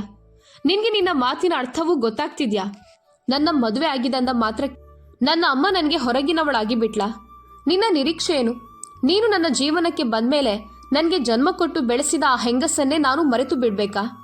ನಿನ್ನ ಯೋಚನೆ ಹೀಗಿದ್ದರೆ ಹೆಂಡತಿ ಬಂದ ಮೇಲೆ ತಾಯಿಯನ್ನು ತ್ಯಜಿಸಬೇಕು ಅಂತ ದಯವಿಟ್ಟು ನನ್ನನ್ನು ಕ್ಷಮಿಸು. ನಾನು ಜೀವಂತವಿರುವವರೆಗೆ ಅದು ಸಾಧ್ಯವೇ ಇಲ್ಲ. ನನ್ನ ಜೀವನದಲ್ಲಿ ಅಮ್ಮನ ಸ್ಥಾನವನ್ನು ಯಾರೂ ತುಂಬಲಾರರು. ಈ ಸತ್ಯ ನಿನಗೆ ಬೇಗ ಅರ್ಥವಾದಷ್ಟು ನಮ್ಮ ಸಂಬಂಧಕ್ಕೂ ಒಳ್ಳೆಯದು. ಇಷ್ಟು ದಿನ ಒಳಗಿಟ್ಟಿದ್ದ ನೋವು ಮತ್ತು ಕೋಪ ಎಲ್ಲವೂ ವಿರಾಜ್ನೊಳಗೆ ಸ್ಫೋಟಗೊಂಡಿತ್ತು. ಅವನು ಕಾರನ್ನು ಬದಿಗೆ ನಿಲ್ಲಿಸಿ ತುಂಬ ಗಂಭೀರವಾಗಿ ಜೋರಾಗಿ ಹೇಳಿದನು, ಕನಿಷ್ಕ, ಮದುವೆ ಆದ್ಮೇಲೆ ಒಬ್ಬ ಗಂಡನಿಗೆ ತನ್ನ ಕುಟುಂಬದೊಂದಿಗೆ ಇರುವ ಸಂಬಂಧ ಮುಗಿದು ಹೋಗುತ್ತದಾ? ಅವನು ಕೇವಲ ತನ್ನ ಹೆಂಡತಿಯ ಸ್ವತ್ತು ಆಗಿಬಿಡುತ್ತಾನ? ಅವನಿನ್ನು ತಾಯಿಯ ಮಗನೇ ಅಲ್ವಾ? ಇಂಥ ಸೀಮಿತ ಯೋಚನೆ ನಿನಗೆ ಎಲ್ಲಿಂದ ಬರುತ್ತದೆ? ವಿರಾಜ್ನ ಕಠಿಣ ಮುಖಭಾವವನ್ನು ನೋಡಿ ಕನಿಷ್ಕಾ ಕೂಡ ಹಿಂದೆ ಸರಿಯಲಿಲ್ಲ. ಅವಳು ಕೂಗಿ ಉತ್ತರಿಸಿದಳು, ವಿರಾಜ್, ನಿನ್ನ ಈ ವಾದಗಳನ್ನು ಕೇಳಿ ನನಗೆ ಬೇಸರ ಆಗ್ಬಿಟ್ಟಿದೆ. ನಿನ್ನ ಪ್ರತಿಯೊಂದು ಮಾತಿನಲ್ಲೂ ಅಮ್ಮನನ್ನೇ ತರೋದನ್ನು ನಾನು ಸಹಿಸೋದೇ ಇಲ್ಲ. ಮದುವೆಗೆ ಮೊದಲು ನೀನು ನಿನ್ನ ಅಮ್ಮನ ಮುದ್ದಿನ ಮಗನಾಗಿದ್ದಿರ್ಬೋದು. ಆದರೆ ಈಗ ಪರಿಸ್ಥಿತಿ ಬದಲಾಗಿದೆ. ಈಗ ನೀನು ಮದುವೆಯಾದ ಗಂಡನಾಗಿ ನಿನ್ನ ಮೇಲೆ ಸಂಪೂರ್ಣ ಹಕ್ಕು ನನ್ನದೇ. ನನ್ನ ಇಚ್ಛೆ ಇಲ್ಲದೆ ನೀನು ನಿನ್ನ ಸಮಯವನ್ನು ಪ್ರೀತಿಯನ್ನು ಯಾರಿಗೂ ಹಂಚಿಕೊಳ್ಬಾರ್ದು. ಈ ಮಾತು ಕೇಳಿ ಕನಿಷ್ಕಾ ಕೋಪದಿಂದ ಕಾರಿನ ಬಾಗಿಲು ತೆರೆದು ಮುಂದೆ ಕುಳಿತ ಜಾಗ ಬಿಟ್ಟು ಹಿಂದೆ ಹೋಗಿ ಕುಳಿತಳು. ಇದು ಅವಳ ವಿರೋಧ ತೋರಿಸುವ ವಿಧಾನವಾಗಿತ್ತು. ಈ ಸಮಯದಲ್ಲಿ ಕನಿಷ್ಕಾ ಯಾವ ಮಾತನ್ನು ಕೇಳಲು ಅಥವಾ ಅರ್ಥ ಮಾಡಿಕೊಳ್ಳುವ ಸ್ಥಿತಿಯಲ್ಲಿ ಇಲ್ಲ ಅನ್ನೋದನ್ನ ವಿರಾಜ್ ಅರಿತನು. ಎಮ್ಮೆಯ ಮುಂದೆ ವೀಣೆ ಊದಿದಂತೆ ಪ್ರಯೋಜನವಿಲ್ಲ ಅನ್ನೋದು ಅವನಿಗೂ ಗೊತ್ತಾಯಿತು. ಅವನು ಮತ್ತೆ ಅವಳಿಗೆ ಬುದ್ಧಿ ಹೇಳಲು ಪ್ರಯತ್ನಿಸಲಿಲ್ಲ. ಮೌನವಾಗಿ ಡ್ರೈವರ್ ಸೀಟ್ನಲ್ಲಿ ಕುಳಿತುಕೊಂಡನು. ಅವನ ಮನಸ್ಸಿನಲ್ಲಿ ಡಿಸೆಂಬರ್ನ ಈ ಚಳಿ ರಾತ್ರಿಯಂತೆಯೇ ಗಾಢ ಮೌನ ಆವರಿಸಿತು. ಆದರೆ ಈ ಮೌನ ಒಂದು ದೊಡ್ಡ ಬಿರುಗಾಳಿಯ ಮುನ್ಸೂಚನೆ ಅನ್ನೋದನ್ನು ಅವನು ಈಗಾಗಲೇ ಅರಿತುಕೊಂಡಿದ್ದನು. ಬಹಳ ಸಮಯದ ಮೌನದ ನಂತರ ಕಾರು ಮನೆಯ ಅಂಗಳದಲ್ಲಿ ನಿಂತಿತು. ಕಾರು ನಿಂತ ಕೂಡಲೇ ಕನಿಷ್ಕಾ ತಡ ಮಾಡದೆ ಬಾಗಿಲು ತೆರೆದು ಕೋಪದಿಂದ ಕಾಲು ಬಡಿದು ಮನೆಯೊಳಗೆ ಹೋದಳು. ಯಾರೊಂದಿಗೂ ಮಾತನಾಡದೆ ನೇರವಾಗಿ ತನ್ನ ಬೆಡ್ರೂಮ್ಗೆ ಹೋಗಿ ಬಾಗಿಲನ್ನು ಜೋರಾಗಿ ಮುಚ್ಚಿಬಿಟ್ಟಳು. ಹಾಲ್ನಲ್ಲಿ ಕೂತು ಅವರನ್ನೇ ಕಾಯುತ್ತಿದ್ದ ಸುಲೋಚನಾರವರು ಕನಿಷ್ಕಾಳ ಈ ಕಠಿಣ ವರ್ತನೆ ನೋಡಿ ಇವತ್ತು ಕೂಡ ದಾರಿಯಲ್ಲಿ ಏನಾದರೂ ದೊಡ್ಡ ಜಗಳ ಆಗಿದೆ ಅನ್ನೋದನ್ನ ತಕ್ಷಣ ಅರ್ಥ ಮಾಡಿಕೊಂಡರು. ವಿರಾಜ್ ಮನೆಗೆ ಬಂದಾಗ ಅವನ ಮುಖದಲ್ಲಿದ್ದ ದುಃಖ ಮತ್ತು ನೆತ್ತಿಯ ಮೇಲೆ ಮೂಡಿದ್ದ ಸುಕ್ಕುಗಳು ಅವನ ಮನಸ್ಸಿನ ನೋವನ್ನು ಸ್ಪಷ್ಟವಾಗಿ ತೋರಿಸುತ್ತಿದ್ದವು. ಸುಲೋಚನಾರವರು ವಿರಾಜ್ನಿಂದ ಏನಾದರೂ ಕೇಳಬೇಕೆಂದುಕೊಂಡರು. ಆದರೆ ಮತ್ತೆ ಮೌನವಾಗಿರುವುದೇ ಒಳ್ಳೆಯದು ಅಂತ ತೀರ್ಮಾನಿಸಿದರು. ಕಳೆದ 3 ತಿಂಗಳಲ್ಲಿ ಈ ಮನೆಯಲ್ಲಿ ಇಂಥ ಕಲಹ ಮತ್ತು ಒತ್ತಡ ತುಂಬಿದ ರಾತ್ರಿಗಳು ತುಂಬಾ ಸಾಮಾನ್ಯವಾಗಿ ಬಿಟ್ಟಿದ್ದವು. ಈ ಸಮಯದಲ್ಲಿ ಏನಾದರೂ ಮಾತಾಡಿದ್ರೆ ಪರಿಸ್ಥಿತಿ ಇನ್ನೂ ಕೆಡುತ್ತದೆ ಅನ್ನೋದನ್ನು ಅವರು ತಿಳಿದಿದ್ದರು. ಆದ್ದರಿಂದ ಅವರು ಶಾಂತವಾಗಿ ಎದ್ದು ತಮ್ಮ ಕೊಠಡಿಗೆ ಮಲಗಲು ಹೋದರು. ಮತ್ತೊಂದು ಕಡೆ ವಿರಾಜ್ ಕೂಡ ಅಮ್ಮನಿಗೆ ಗುಲಾಬ್ ಜಾಮೂನು ಕೊಟ್ಟು ತನ್ನ ಕೊಠಡಿಗೆ ಹೋದನು. ಆದರೆ ನಿದ್ರೆ ಅವರ ಕಣ್ಣಿಗೆ ಬಹಳ ದೂರವಾಗಿತ್ತು. ಹಾಸಿಗೆಯಲ್ಲಿ ಮರಳುಗೊಳ್ಳುತ್ತಾ ಮಲಗಿದ್ದರೂ ಅವನ ಮನಸ್ಸಿನೊಳಗಿನ ಚಿಂತೆಗಳ ಬಿರುಗಾಳಿ ನಿಲ್ಲಲೇ ಇಲ್ಲ. ಕನಿಷ್ಕಾ ಹೇಳಿದ ಗಂಡನ ಮೇಲೆ ಕೇವಲ ಹೆಂಡತಿಯ ಹಕ್ಕು ಅನ್ನೋದು ಮಾತು ಮತ್ತು ಅತ್ತೆಯ ಕಟುವಾದ ಮಾತುಗಳು ಅವನ ಕಿವಿಯಲ್ಲಿ ಮತ್ತೆ ಮತ್ತೆ ಗುನುಗುತ್ತಿದ್ದವು. ಡಿಸೆಂಬರ್ನ ಆ ಚಳಿ ರಾತ್ರಿಯಲ್ಲಿ ಇಡೀ ಜಗತ್ತು ನಿದ್ದೆಯಲ್ಲಿ ಮುಳುಗಿದ್ದಾಗ ವಿರಾಜ್ ಮಾತ್ರ ಎಚ್ಚರವಾಗಿ ತನ್ನ ಭವಿಷ್ಯ ಮತ್ತು ಚೂರಾಗುತ್ತಿರುವ ಸಂಬಂಧಗಳ ಬಗ್ಗೆ ಆಳವಾಗಿ ಯೋಚಿಸುತ್ತಿದ್ದನು. ಬಹಳ ಸಮಯ ಯೋಚಿಸಿ ಒಂದು ದೊಡ್ಡ ನಿರ್ಧಾರ ತೆಗೆದುಕೊಂಡ ನಂತರ ದಣಿವಿನಿಂದ ಅವನಿಗೆ ಯಾವಾಗ ನಿದ್ರೆ ಬಂದಿತ್ತೋ ಅವನಿಗೂ ಗೊತ್ತಾಗಲಿಲ್ಲ. ಮುಂದಿನ ದಿನ ಸೂರ್ಯನ ಮೊದಲ ಕಿರಣ ಮೂಡುವ ಮೊದಲೇ ವಿರಾಜ್ ಎಚ್ಚರಗೊಂಡನು. ರಾತ್ರಿ ತುಂಬ ಯೋಚಿಸಿದ ವಿಷಯಕ್ಕೆ ಪರಿಹಾರ ಹುಡುಕಲು ಅವನು ಅಮ್ಮನ ಜೊತೆ ಮಾತಾಡೋದು ಬಹಳ ಅಗತ್ಯ ಅಂತ ಅವನಿಗೆ ಅನಿಸಿತು. ಅವನಿಗೆ ಗೊತ್ತಿತ್ತು, ಸುಲೋಚನಾರವರು ಬೆಳಗಿನ ಸಮಯಕ್ಕೆ ತುಂಬ ನಿಯಮಿತರು. ಸೂರ್ಯೋದಯಕ್ಕೂ ಮುನ್ನವೇ ಎದ್ದು ಬಿಡುತ್ತಾರೆ. ವಿರಾಜ್ ಮೌನವಾಗಿ ತನ್ನ ಬೆಡ್ರೂಮಿನಿಂದ ಹೊರಬಂದು ನೇರವಾಗಿ ಅಮ್ಮನ ಕೊಠಡಿಗೆ ಹೋದನು. ಕೊಠಡಿಯೊಳಗಿನ ವಾತಾವರಣ ತುಂಬ ಶಾಂತ ಮತ್ತು ಪವಿತ್ರವಾಗಿತ್ತು. ಸುಲೋಚನಾರವರು ತಮ್ಮ ದಿನನಿತ್ಯದ ಕ್ರಮದಂತೆ ಬೇಗನೆ ಸ್ನಾನ ಮಾಡಿ ಶುಚಿಯಾದ ಬಟ್ಟೆ ಧರಿಸಿ ದೇವರ ಪ್ರತಿಮೆಯ ಮುಂದೆ ಪೂಜೆ ಮಾಡುತ್ತಾ ಕುಳಿತಿದ್ದರು. ವಿರಾಜ್ ಮೌನವಾಗಿ ಹೋಗಿ ಅವರ ಪಕ್ಕದಲ್ಲೇ ನೆಲದ ಮೇಲೆ ಕುಳಿತನು.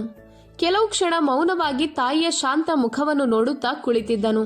ಆ ಮುಖದಲ್ಲಿ ವಯಸ್ಸಿನ ಗುರುತುಗಳು ಮತ್ತು ಜೀವನದ ಹೋರಾಟದ ದಣಿವು ಸ್ಪಷ್ಟವಾಗಿ ಕಾಣಿಸುತ್ತಿತ್ತು. ತಾಯಿಯ ಮೇಲಿನ ಪ್ರೀತಿ ಮತ್ತು ಕಾಳಜಿಯಿಂದ ವಿರಾಜ್ ನಿಧಾನ ಸ್ವರದಲ್ಲಿ ಕೇಳಿದನು, ಅಮ್ಮ, ನೀವು ಪ್ರತಿದಿನ ಇಷ್ಟು ಬೇಗ ಯಾಕೆ ಎದ್ದುಕೊಳ್ತೀರಾ?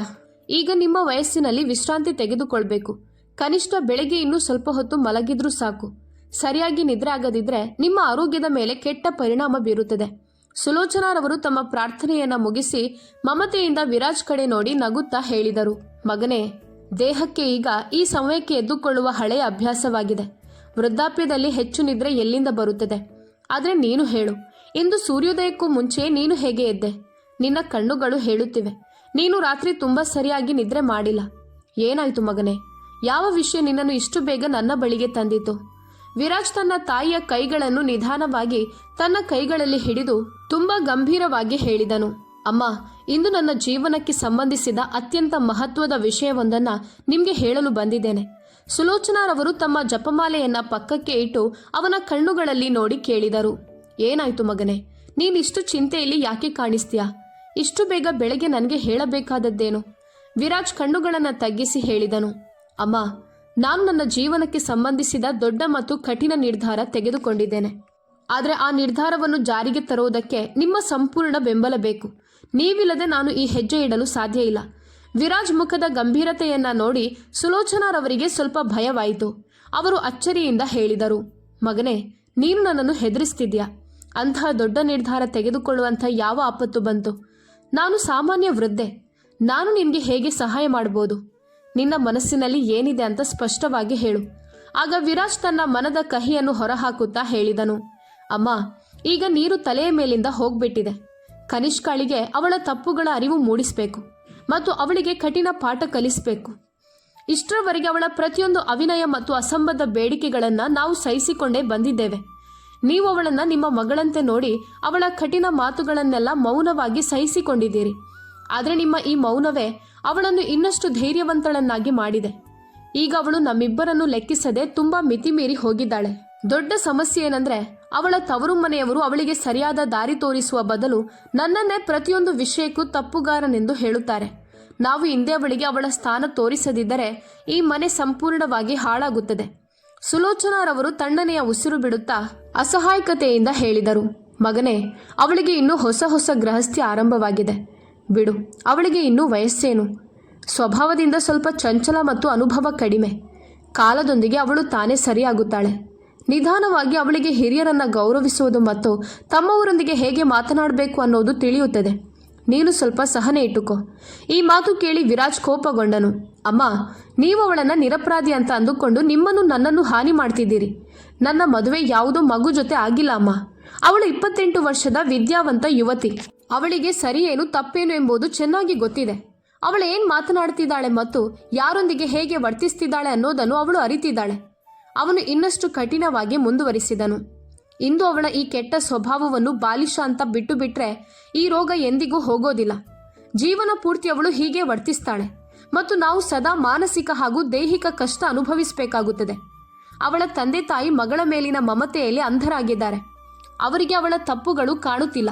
ಆದರೆ ನನ್ನ ಮತ್ತು ನಿಮ್ಮ ಶಾಂತಿಗಾಗಿ ಈಗ ನಾನು ಕಠಿಣ ನಿರ್ಧಾರವನ್ನ ತೆಗೆದುಕೊಳ್ಳಲೇಬೇಕು. ಅಮ್ಮ, ನೀವು ನನಗೆ ಬೆಂಬಲ ನೀಡ್ತೀರಾ? ನನ್ನನ್ನು ಈ ಸಂಕಷ್ಟದಲ್ಲಿ ಒಬ್ಬನನ್ನೇ ಬಿಡೋದಿಲ್ಲ ಅಲ್ವಾ? ವಿರಾಜ್ ಕಣ್ಣಿನಲ್ಲಿದ್ದ ನೋವು ಮತ್ತು ದೃಢ ನಿಶ್ಚಯವನ್ನ ನೋಡಿ ಸುಲೋಚನಾರವರ ಹೃದಯ ಕರಗಿತು. ಅವರು ಭಾರವಾದ ಮನಸ್ಸಿನಿಂದ ಹೇಳಿದರು, ಸರಿ ಮಗನೇ, ನಿನಗೆ ಇದು ಸರಿಯಾದ ದಾರಿ ಅನ್ನಿಸಿದ್ರೆ ನಾನು ನಿನ್ನ ಜೊತೆ ಇದ್ದೇನೆ. ಆದರೆ ವಿರಾಜ್ ತಾಯಿ ತನ್ನ ಮಾತಿನಿಂದ ಹಿಂದೆ ಸರಿಬಾರ್ದು ಅಂತ ಬಯಸಿದನು. ಅವನು ಕೈ ಮುಂದಿಟ್ಟು ಗಂಭೀರವಾಗಿ ಹೇಳಿದನು, ಕೇವಲ ಹೇಳಿದ್ರೆ ಸಾಲದು ಅಮ್ಮ. ಈ ದೇವಾಲಯ ಮತ್ತು ದೇವರ ಮುಂದೆ ನೀವು ನನಗೆ ವಚನ ಕೊಡಬೇಕು. ಯಾವ ಪರಿಸ್ಥಿತಿಯಲ್ಲೂ ನಿಮ್ಮ ಮಾತಿನಿಂದ ಹಿಂದೆ ಸರಿಯುವುದಿಲ್ಲ ಅಂತ ಪ್ರತಿಜ್ಞೆ ಮಾಡಿ. ಮಗನ ಹಠ ಮತ್ತು ಮನೆಯ ಸ್ಥಿತಿಯನ್ನ ನೋಡಿ ಸುಲೋಚನಾರವರು ಕಂಪಿಸುವ ಕೈಯನ್ನು ಅವನ ಕೈ ಮೇಲೆ ಇಟ್ಟು ದೇವರ ಕಡೆ ನೋಡಿ ಹೇಳಿದರು, ಸರಿ ಮಗನೇ, ಈ ದೇವರ ಮುಂದೆ ನಾನು ನಿನಗೆ ಮಾತು ಕೊಡುತ್ತೇನೆ. ನೀನು ಹೇಳಿದ ಹಾಗೆ ಮತ್ತು ನೀನು ರೂಪಿಸಿದ ಯೋಜನೆಯಂತೆ ನಾನು ನಡೆದುಕೊಳ್ಳುತ್ತೇನೆ. ವಚನ ಸಿಕ್ಕ ನಂತರ ವಿರಾಜ್ ಮುಖದಲ್ಲಿ ತೃಪ್ತಿಯ ಭಾವ ಮೂಡಿತು. ಅವನು ತಾಯಿಯ ಕಿವಿಯಲ್ಲಿ ನಿಧಾನವಾಗಿ ತನ್ನ ಸಂಪೂರ್ಣ ಯೋಜನೆಯನ್ನು ವಿವರಿಸಿದನು. ಯೋಜನೆ ಕೇಳಿ ಸುಲೋಚನಾರವರು ಸ್ವಲ್ಪ ಆತಂಕಗೊಂಡರೂ ವಚನಕ್ಕೆ ಬದ್ಧರಾಗಿದ್ದರು. ಮಾತು ಮುಗಿಸಿ ವಿರಾಜ್ ಶಾಂತವಾಗಿ ತನ್ನ ಕೊಠಡಿಗೆ ಹಿಂತಿರುಗಿದನು. ಕನಿಷ್ಕಾಗೆ ಏನು ಅನುಮಾನ ಬರಬಾರ್ದು ಅಂತ. ಬೆಳಗಿನ ಸೂರ್ಯ ಕಿರಣಗಳು ಕಿಟಕಿಯಿಂದ ಒಳಗೆ ಬೀಳತೊಡಗಿದವು. ವಿರಾಜ್ ಆಳವಾದ ಉಸಿರು ಬಿಟ್ಟು ಕನಿಷ್ಕಾಳನ್ನು ಎಬ್ಬಿಸಿದನು. ಆಳ ನಿದ್ರೆಯಲ್ಲಿದ್ದ ಕನಿಷ್ಕಾ ಕೋಪದಿಂದ ಎದ್ದು, ವಿರಾಜ್, ಇದು ಯಾವ ರೀತಿ ಅಸಭ್ಯತೆ? ಇನ್ನು 7 ಗಂಟೆ ಕೂಡ ಆಗಿಲ್ಲ. ಇಷ್ಟು ಬೇಗ ಯಾಕೆ ಎಬ್ಬಿಸಿದ್ಯಾ? ಕನಿಷ್ಠ ಭಾನುವಾರವಾದ್ರೂ ಆರಾಮವಾಗಿ ಮಲಗಲು ಬಿಡಲ್ವಾ ಎಂದು ಕಿಡಿಕಾರಿದಳು. ವಿರಾಜ್ ಗಂಭೀರ ಮುಖ ಮಾಡಿ ಹೇಳಿದನು, ಇಂದು ಆಫೀಸ್ನಲ್ಲಿ ಬಹಳ ಮುಖ್ಯ ಕೆಲಸ ಇದೆ, ಕರೆ ಬಂದಿದೆ, ಬೇಗ ಹೊರಡಬೇಕು. ಬೇಗ ಎದ್ದು ನನಗೆ ಬಿಸಿ ಬಿಸಿ ತಿಂಡಿ ಮಾಡು, ಟಿಫಿನ್ ಕೂಡ ಕಟ್ಟಿಕೊಡು. ಕನಿಷ್ಕಾಗೆ ನಂಬಿಕೆಯೇ ಬರಲಿಲ್ಲ. ಏನು, ತಿಂಡಿ ಮಾಡಬೇಕಾ, ಟಿಫಿನ್ ಕಟ್ಟಬೇಕಾ? ನಿನ್ನ ತಲೆ ಸರಿ ಇದೆಯಾ? ಕಳೆದ 3 ತಿಂಗಳು ಮನೆ ಅಡುಗೆ ಎಲ್ಲವನ್ನೂ ಅಮ್ಮನೇ ಮಾಡ್ತಾ ಇದ್ದಾರಲ್ಲ, ಇವತ್ತು ಏಕಾಏಕಿ ನನ್ನ ಮೇಲೆ ಯಾಕೆ ಜವಾಬ್ದಾರಿ? ವಿರಾಜ್ ನಿರ್ಲಿಪ್ತವಾಗಿ ಉತ್ತರಿಸಿದನು. ನನಗೂ ಗೊತ್ತಿಲ್ಲ, ಆದರೆ ಇವತ್ತು ಅಮ್ಮ ಹೇಳಿದ್ರು ಈಗ ಅವರ ಆರೋಗ್ಯ ಸಹಕರಿಸ್ತಿಲ್ಲ, ಆದ್ದರಿಂದ ಇನ್ನು ಮುಂದೆ ಅಡುಗೆ ಕೆಲಸ ಮಾಡೋದಿಲ್ಲ ಅಂತ. ಮನೆಯ ಸೊಸೆ ತನ್ನ ಜವಾಬ್ದಾರಿ ಅರ್ಥ ಮಾಡಿಕೊಳ್ಬೇಕು ಅಂತೆ. ಆದ್ದರಿಂದ ಬೇಗ ಹೋಗಿ ಅಡುಗೆ ಮಾಡು, ಇಲ್ಲದಿದ್ರೆ ನಾನು ಹಸಿವಿನಿಂದಲೇ ಆಫೀಸ್ಗೆ ಹೋಗಬೇಕಾಗುತ್ತದೆ. ಇದನ್ನು ಕೇಳಿ ಕನಿಷ್ಕಾಗೆ ಭೂಮಿ ಕಾಲಿನ ಕೆಳಗಿಂದ ಜಾರಿದಂತಾಯಿತು. ಅತ್ತೆಗೆ ಏನಾಯಿತು? ನೆನ್ನೆಯವರೆಗೂ ಎಲ್ಲವನ್ನೂ ಸಂತೋಷದಿಂದ ಮಾಡ್ತಿದ್ರಲ್ಲ, ಇವತ್ತು ಯಾಕೆ ಹೀಗೆ? ಹೋಗಿ ಅವರನ್ನೇ ಕೇಳಿ. ವಿರಾಟ್ ಶಾಂತ ಆದರೆ ಗಂಭೀರವಾಗಿ ಹೇಳಿದನು. ಇದರಲ್ಲಿ ಅಮ್ಮನನ್ನು ಕೇಳಬೇಕಾದದ್ದೇನಿದೆ? ನೀನು ನನ್ನ ಪತ್ನಿ, ನನ್ನ ಜೀವನ ಸಂಗಾತಿ. ನನ್ನ ಆರೈಕೆ ಮಾಡೋದು ಮತ್ತು ನನಗೆ ಊಟ ತಯಾರಿಸೋದು ನಿನ್ನ ಮೊದಲ ಜವಾಬ್ದಾರಿ, ಅಮ್ಮನದ್ದಲ್ಲ.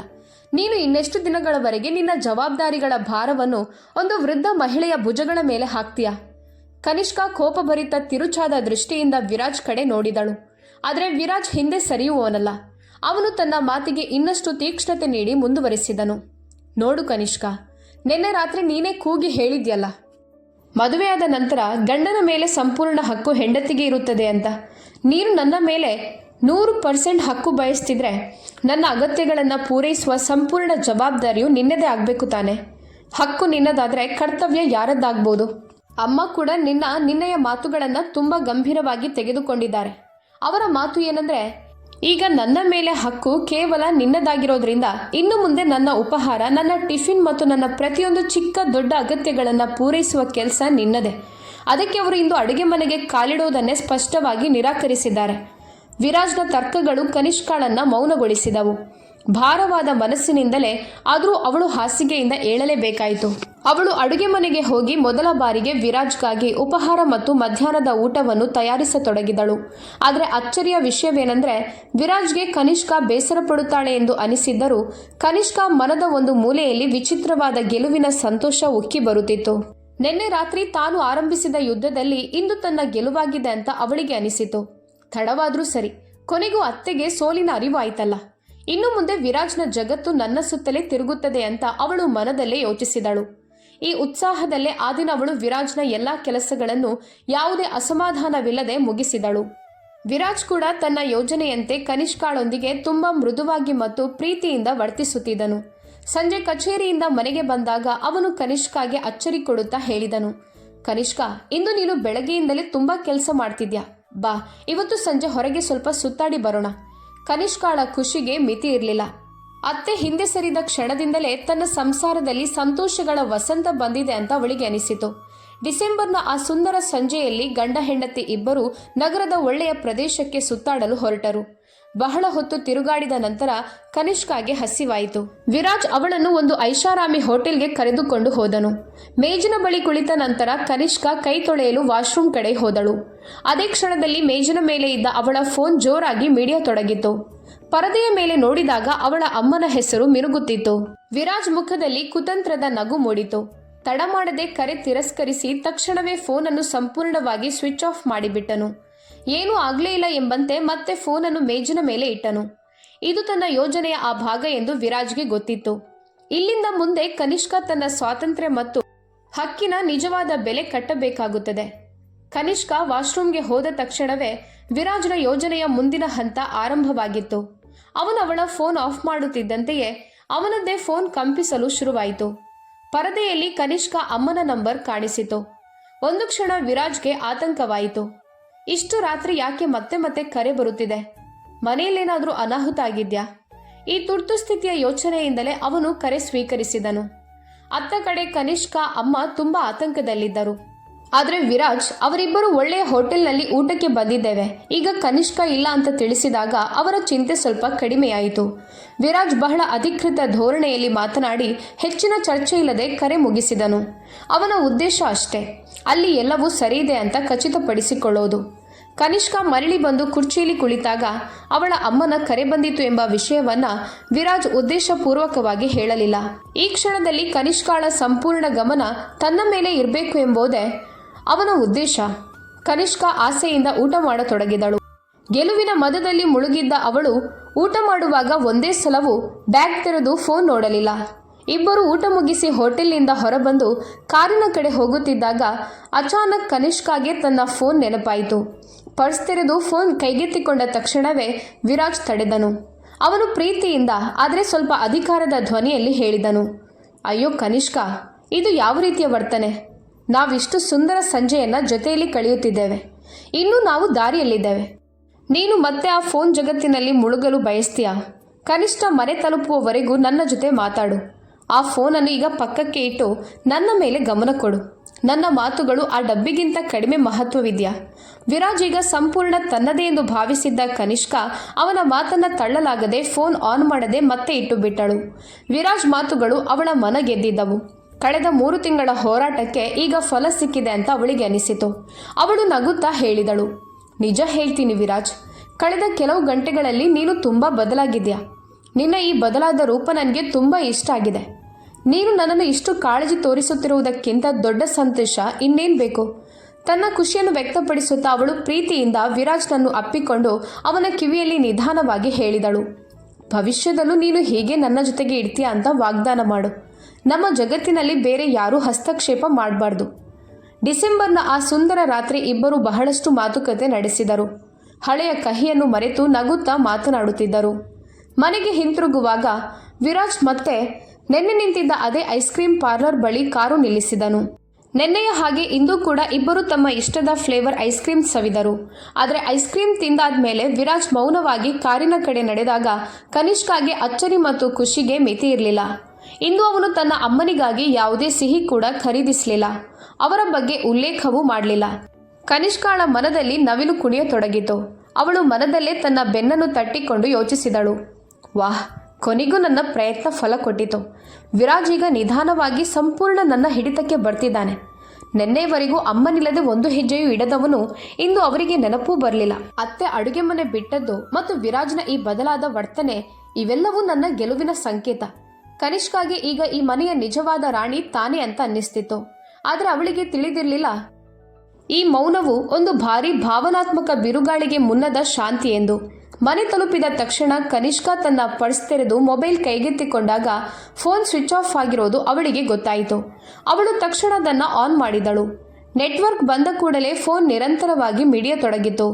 ಪರದೆಯ ಮೇಲೆ ಅವಳ ಅಮ್ಮನ 5-6 ಮಿಸ್ಡ್ ಕಾಲ್ಗಳ ಸೂಚನೆಗಳು ಮಿನುಗುತ್ತಿದ್ದವು.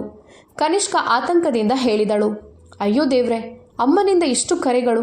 ಮನೆಯಲ್ಲಿ ಎಲ್ಲವೂ ಸರಿಯಾಗಿದೆ ತಾನೆ? ಅವರು ಇಷ್ಟು ಬಾರಿ ಯಾಕೆ ಕರೆ ಮಾಡಿರ್ಬೋದು? ತನ್ನ ಯೋಜನೆಯ ಮುಂದಿನ ಹಂತದಲ್ಲಿದ್ದ ವಿರಾಜ್ ಸಹಜವಾಗಿ ನಗುತ್ತಾ ಹೇಳಿದನು, ಅಯ್ಯೋ ಹೌದು ಕನಿಷ್ಕಾ, ನಿನ್ಗೆ ಹೇಳೋದನ್ನೇ ಮರೆತಿದ್ದೆ. ನೀನು ಹೋಟೆಲ್ನಲ್ಲಿ ಕೈ ತೊಳೆಯಲು ಹೋದಾಗ ನಿನ್ನ ಅಮ್ಮನಿಂದ ನನ್ನ ಫೋನ್ಗೂ ಕರೆ ಬಂದಿತ್ತು. ನಾನು ಅವರ ಜೊತೆ ಚೆನ್ನಾಗಿ ಮಾತನಾಡಿದ್ದೇನೆ. ಅವರು ನಿನ್ನ ಆರೋಗ್ಯ ಹೇಗಿದೆ, ದಿನ ಹೇಗೆ ಕಳೆಯಿತು ಅಂತ ಕೇಳಿದ್ರು ಅಷ್ಟೇ. ಎಲ್ಲವೂ ಸರಿ ಇದೆ, ನೀನು ಚಿಂತೆ ಮಾಡಬೇಕಾದ ಅಗತ್ಯ ಇಲ್ಲ. ಆದರೂ ಕನಿಷ್ಕಾಳ ಮನಸ್ಸು ಸ್ವಲ್ಪ ಅಶಾಂತವಾಗಿಯೇ ಇತ್ತು. ಅವಳು ಹೇಳಿದಳು, ಹಾಗಿದ್ರು ವಿರಾಜ್, ಇಷ್ಟು ರಾತ್ರಿ ಆಗಿದೆ. ಅವರು ಇಷ್ಟು ಬಾರಿ ಪ್ರಯತ್ನ ಮಾಡಿದ್ದಾರೆಂದರೆ ಒಮ್ಮೆ ಮಾತನಾಡಲೇಬೇಕು ಅನ್ನಿಸ್ತಿದೆ. ಬಹುಶಃ ಏನಾದರೂ ಮುಖ್ಯ ವಿಷಯ ಇರಬಹುದು. ಕನಿಷ್ಕಾ ಸಂಖ್ಯೆ ಡಯಲ್ ಮಾಡುವಷ್ಟರಲ್ಲಿ ವಿರಾಜ್ ಮೃದುವಾಗಿ ಆದರೆ ದೃಢವಾಗಿ ಅವಳ ಕೈಯಿಂದ ಫೋನ್ ತೆಗೆದುಕೊಂಡನು. ಫೋನನ್ನು ದೂರದ ಮೇಜಿನ ಮೇಲೆ ಇಡುತ್ತಾ ಹೇಳಿದನು, ಇನ್ನು ಬಿಡು ಕನಿಷ್ಕಾ, ಅವರೀಗಾಗಲೇ ನಿದ್ರೆ ಮಾಡಿಕೊಂಡಿರ್ಬೋದು. ವ್ಯರ್ಥವಾಗಿ ಅವರ ನಿದ್ರೆ ಹಾಳು ಮಾಡಬೇಡ. ಹೇಗಿದ್ರೂ ಇವತ್ತಿನ ದಿನ ನಮ್ಮಿಬ್ಬರದ್ದೇ. ನನ್ನ ಜೊತೆ ಮಾತಾಡು. ನಿನ್ಗೆ ನನ್ನ ಮಾತಿಗಿಂತ ಆ ಫೋನ್ ಹೆಚ್ಚು ಮುಖ್ಯನಾ?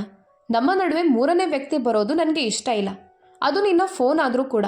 ವಿರಾಜ್ನ ಈ ಹೊಸ ಅಧಿಕಾರ ಭರಿತ ಪ್ರೀತಿಯಲ್ಲಿ ಸಂಪೂರ್ಣ ಮುಳುಗಿದ್ದ ಕನಿಷ್ಕಾ ಮೌನವಾಗಿ ಬಿಟ್ಟಳು. ಅವನ ಮಾತು ಸರಿಯೇ ಅಂತ ಅವಳಿಗೆ ಅನಿಸಿತು. ಅವಳು ಮೌನವಾಗಿ ಅವನ ಹತ್ತಿರ ಬಂದು ಕುಳಿತಳು. ಇದು ತನ್ನನ್ನು ತನ್ನವರಿಂದ ದೂರ ಮಾಡುವ ಯೋಜಿತ ಆಟ ಎಂದು ಅರಿಯದೆ. ಡಿಸೆಂಬರ್ನ ಮೊದಲ ವಾರ ಮುಗಿಯುವಷ್ಟರಲ್ಲಿ ಮನೆಯ ವಾತಾವರಣವೇ ಸಂಪೂರ್ಣ ಬದಲಾಗಿತ್ತು. ಈಗ ವಿರಾಜ್ ಮತ್ತು ಕನಿಷ್ಕಾಳ ಸಂಸಾರದಲ್ಲಿ ವಿಚಿತ್ರವಾದ ಮೌನ ಮತ್ತು ಶಿಸ್ತು ನೆಲೆಸಿತ್ತು. ಸುಲೋಚನಾರವರು ತಮ್ಮ ಪಾತ್ರವನ್ನು ಸಂಪೂರ್ಣವಾಗಿ ಬದಲಿಸಿಕೊಂಡಿದ್ದರು. ಅವರು ಈಗ ಕನಿಷ್ಕಾಳೊಂದಿಗೆ ಮನೆಯ ಅಗತ್ಯಕ್ಕೆ ಬೇಕಾದಷ್ಟು ಮಾತು ಮಾತ್ರ ಆಡುತ್ತಿದ್ದರು. ಊಟಕ್ಕೆ ಏನು ಮಾಡಿದ್ಯಾ, ಸಾಮಾನು ಮುಗಿದಿದ್ಯಾ, ಇಷ್ಟೇ ಸಂಭಾಷಣೆ ಅವರ ನಡುವೆ ಉಳಿದಿತ್ತು. ಇನ್ನು ಸುಲೋಚನಾರವರ ಹೆಚ್ಚಿನ ಸಮಯ ತಮ್ಮ ಕೊಠಡಿಯಲ್ಲಿ ಅಥವಾ ಪೂಜಾ ಸ್ಥಳದಲ್ಲೇ ಕಳೆಯುತ್ತಿತ್ತು. ಅವರು ಗಂಟೆಗಟ್ಟಲೆ ಶಾಂತವಾಗಿ ಧಾರ್ಮಿಕ ಗ್ರಂಥಗಳನ್ನು ಓದುತ್ತಾ ಭಕ್ತಿಯಲ್ಲಿ ಲೀನರಾಗುತ್ತಿದ್ದರು.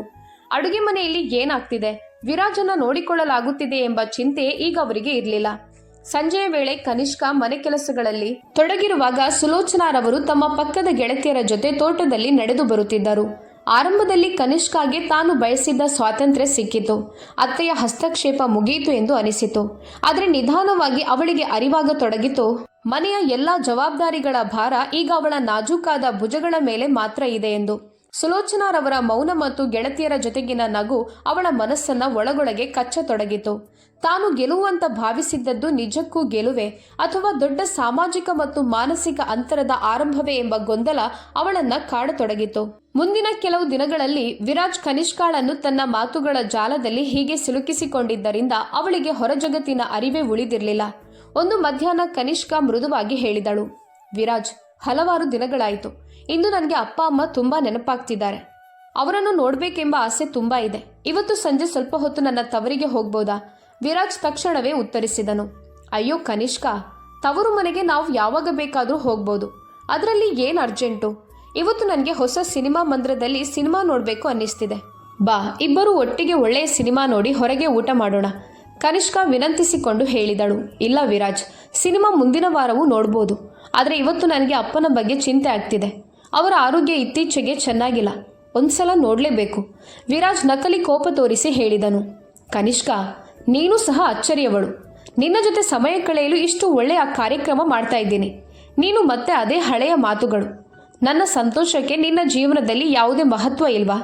ನೀನು ನನ್ನನ್ನು ಪ್ರೀತಿಸುತ್ತಿದ್ದರೆ ಇವತ್ತು ನನ್ನ ಜೊತೆ ಸಿನಿಮಾ ನೋಡಲು ಬರಲೇಬೇಕು. ಕೊನೆಗೆ ಕನಿಷ್ಕಾ ಒಪ್ಪಿಕೊಳ್ಳಲೇಬೇಕಾಯಿತು. ಅವರು ಸಿನಿಮಾ ನೋಡಲು ಹೋದರು. ಇದು ವಿರಾಜ್ನ ತಂತ್ರವಾಗಿತ್ತು. ಯಾವಾಗಲೂ ಕನಿಷ್ಕಾ ತವರಿಗೆ ಹೋಗುವ ಮಾತಾಡಿದಾಗ ಅವನು ಯಾವುದಾದ್ರೂ ದುಬಾರಿ ಉಡುಗೊರೆ ಅಥವಾ ಸುತ್ತಾಟದ ಆಮಿಷ ತೋರಿಸಿ ಅದನ್ನು ಮುಂದೂಡುತ್ತಿದ್ದನು. ಮನೆಯಲ್ಲಿ ಅವನು ಅವಳನ್ನು ಫೋನ್ನಿಂದ ತುಂಬಾ ದೂರ ಇಡುತ್ತಿದ್ದನು.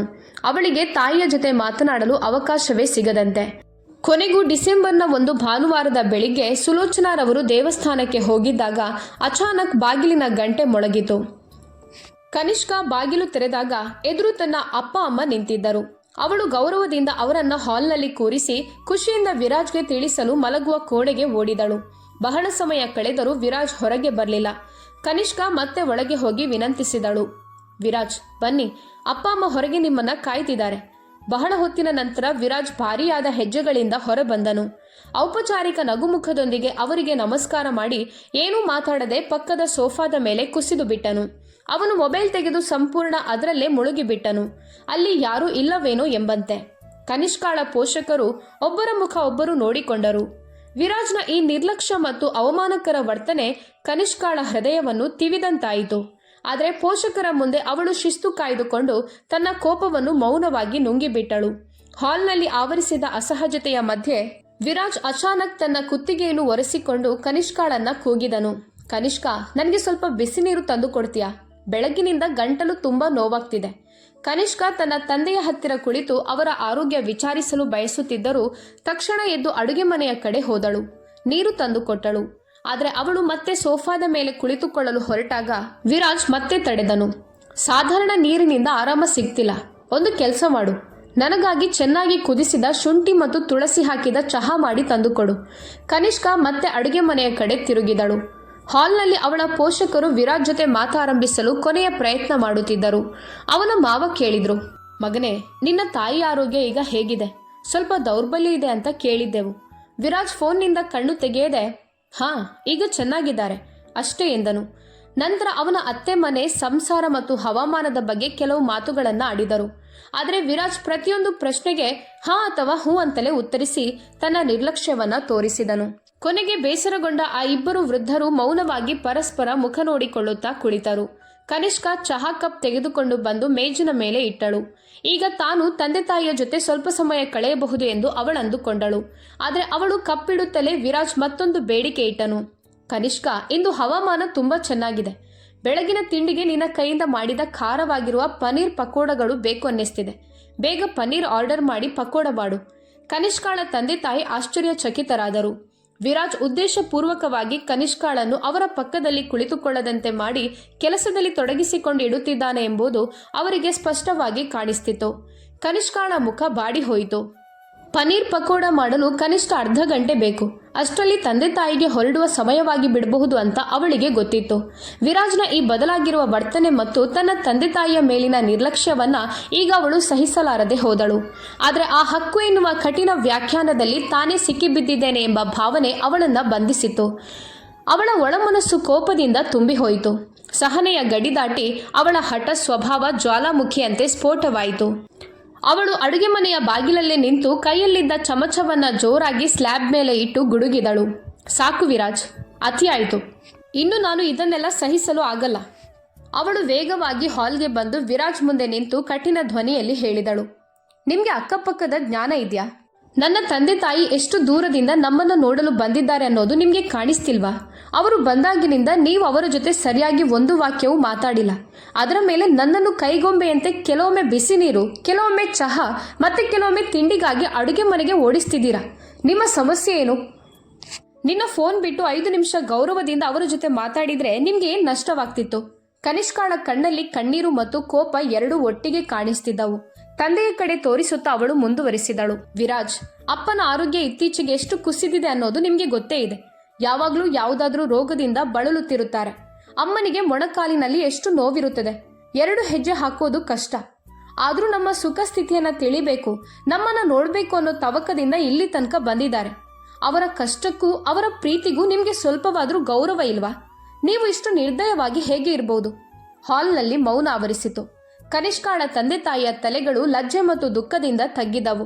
ತಮ್ಮ ಮಗಳು ಹೀಗೆ ಗದರಿಸುವುದು, ಅಳಿಯ ತಮ್ಮ ಸಮ್ಮುಖವನ್ನೇ ಸಂಪೂರ್ಣ ನಿರ್ಲಕ್ಷಿಸುವುದು ಎರಡೂ ಅವರ ಹೃದಯವನ್ನ ನೋಯಿಸುತ್ತಿತ್ತು. ಡಿಸೆಂಬರ್ನ ಸೂರ್ಯನ ಬೆಳಕು ಮನೆಯೊಳಗೆ ಇನ್ನಷ್ಟು ಉರಿ ಹೆಚ್ಚಿಸಿದಂತಾಯಿತು. ವಿರಾಜ್ ಇನ್ನು ಫೋನ್ನಿಂದ ಕಣ್ಣು ತೆಗೆಯದೆ ನಿರ್ಲಕ್ಷ್ಯದಿಂದ ಹೇಳಿದನು, ಕನಿಷ್ಕಾ, ನೀನ್ ಯಾಕೆ ಅನವಶ್ಯಕವಾಗಿ ನಿನ್ನ ತಂದೆ ತಾಯಿಯ ರೋಗಗಳ ಕತೆ ಹೇಳ್ತಾ ಇದೆಯಾ? ವೃದ್ಧಾವಸ್ಥೆಗೆ ಬಂದ್ಮೇಲೆ ಕಾಯಿಲೆಗಳು ಬರೋದು ಸಹಜ ಪ್ರಕ್ರಿಯೆ. ಇದರಲ್ಲಿ ಇಷ್ಟು ದೊಡ್ಡ ವಿಚಾರ ಏನಿದೆ? ದೇಹ ಹಳೆಯದಾದ್ರೆ ಕಾಯಿಲೆಗಳು ಬರೋದು ಸಹಜವೇ. ಇಷ್ಟು ನಿರ್ದಯ ಮಾತುಗಳನ್ನ ಕೇಳಿ ಹಾಲ್ನಲ್ಲಿದ್ದ ಮೂವರು ಸ್ತಬ್ಧರಾದರು. ಕನಿಷ್ಕಳ ತಂದೆ ತಾಯಿಗೆ ಯಾವಾಗ್ಲೂ ಗೌರವದಿಂದ ಮಾತಾಡುತ್ತಿದ್ದ ಅಳಿಯ ಇಂದು ಅವರ ವೃದ್ಧಾಪ್ಯ ಮತ್ತು ಕಾಯಿಲೆಯನ್ನು ಹೀಗೆ ತಿರಸ್ಕರಿಸುತ್ತಾನೆ ಎಂದು ಕನಸಲ್ಲೂ ಊಹಿಸಿರಲಿಲ್ಲ. ಕನಿಷ್ಕಳ ರಕ್ತ ಕುದಿಯತೊಡಗಿತು. ಕಣ್ಣು ಕೆಂಪಾಗಿ ಕಂಪಿಸುತ್ತಾ ಅವಳು ಕೂಗಿದಳು, ವಿರಾಜ್, ನನ್ನ ತಂದೆ ತಾಯಿಯ ಬಗ್ಗೆ ಇಷ್ಟು ಹೀನ ಮಾತುಗಳನ್ನ ಹೇಳುವ ಧೈರ್ಯ ನಿಮ್ಗೆ ಹೇಗೆ ಬಂತು? ನೀವು ಯಾರ ಮುಂದೆ ನಿಂತಿದ್ದೀರಾ ಅಂತ ಮರೆತಿರಾ? ಅವರು ನನ್ನ ಜನ್ಮದಾತರು, ನನ್ನ ದೇವರುಗಳು. ಅವರ ಬಗ್ಗೆ ಇಷ್ಟು ಕೆಳಮಟ್ಟದ ಮಾತುಗಳನ್ನು ನೀವು ಹೇಗೆ ಹೇಳಬಲ್ಲಿರಿ?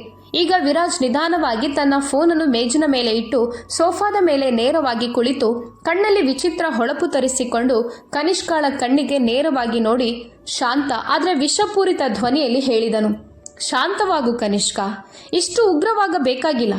ಒಂದು ಮಾತು ಹೇಳು. ಮದುವೆಗೆ ಮೊದಲು ನೀನು ನಿನ್ನ ತಂದೆ ತಾಯಿಯ ಜೊತೆಯಲ್ಲೇ ಇದ್ದೆ ಮತ್ತು ಅವರ ಜೊತೆಯಲ್ಲೇ ಮಾತಾಡ್ತಿದ್ದೆ ಅಲ್ವಾ? ಆದರೆ ಈಗ ನಿನ್ನ ಮದುವೆ ಆಗಿದೆ ಮತ್ತು ನೀನು ಈ ಮನೆಯ ಸೊಸೆ. ನಿನ್ನೆ ರಾತ್ರಿ ನೀನೇ ಕೂಗಿ ಹೇಳಿಲ್ವಾ, ಮದುವೆಯಾದ ನಂತರ ಗಂಡನ ಮೇಲೆ ಸಂಪೂರ್ಣ ಹಕ್ಕು ಹೆಂಡತಿಯದ್ದೇ ಅಂತ? ನಿಂಗೆ ನನ್ನ ಮೇಲೆ ಪೂರ್ಣ ಹಕ್ಕು ಇದ್ದರೆ ನನಗೂ ನಿನ್ನ ಮೇಲೆ ಅಷ್ಟೇ ಹಕ್ಕು ಇರಬಾರ್ದಾ? ನೆನಪಿಟ್ಟುಕೋ ಕನಿಷ್ಕಾ, ಈಗ ನಿನ್ನ ಮೊದಲ ಮತ್ತು ಅತಿ ದೊಡ್ಡ ಆದ್ಯತೆ ಪ್ರಿಯಾರಿಟಿ ನಾನು. ನಿನ್ನ ತಂದೆ ತಾಯಿ ಅಥವಾ ನಿನ್ನ ತವರು ಮನೆ 2ನೇ ಸ್ಥಾನದಲ್ಲಿದೆ. ನಾನು ನಿನ್ನ ಮಾತು ಕೇಳಬೇಕು ಅಂದರೆ ನಿನ್ನ ಲೋಕ ಈಗ ನನ್ನಿಂದಲೇ ಆರಂಭವಾಗಿ ನನ್ನಲ್ಲೇ ಮುಗಿಬೇಕು ಅನ್ನೋದನ್ನು ಒಪ್ಪಿಕೊಳ್ಬೇಕು. ಇದರಲ್ಲಿ ಯಾರದೇ ದುಃಖಗಳಿಗೂ ಕಾಯಿಲೆಗಳಿಗೋ ಜಾಗ ಇಲ್ಲ. ವಿರಾಜ್ನ ಈ ಮಾತುಗಳು ಬೆಂಕಿಗೆ ತುಪ್ಪ ಸುರಿದಂತಾಯಿತು. ಕನಿಷ್ಕಾಳ ಸಂಯಮ ಸಂಪೂರ್ಣವಾಗಿ ಕುಸಿದು ಬಿಟ್ಟಿತು. ಅವಳು ಕೂಗುತ್ತಾ ಹೇಳಿದಳು, ವಿರಾಜ್, ನಿನ್ನ ಮಿತಿ ದಾಟ್ಬೇಡ. ನನ್ನ ಮದುವೆ ನಿನ್ನೊಂದಿಗೆ ಆಗಿದೆ ಅಷ್ಟೇ.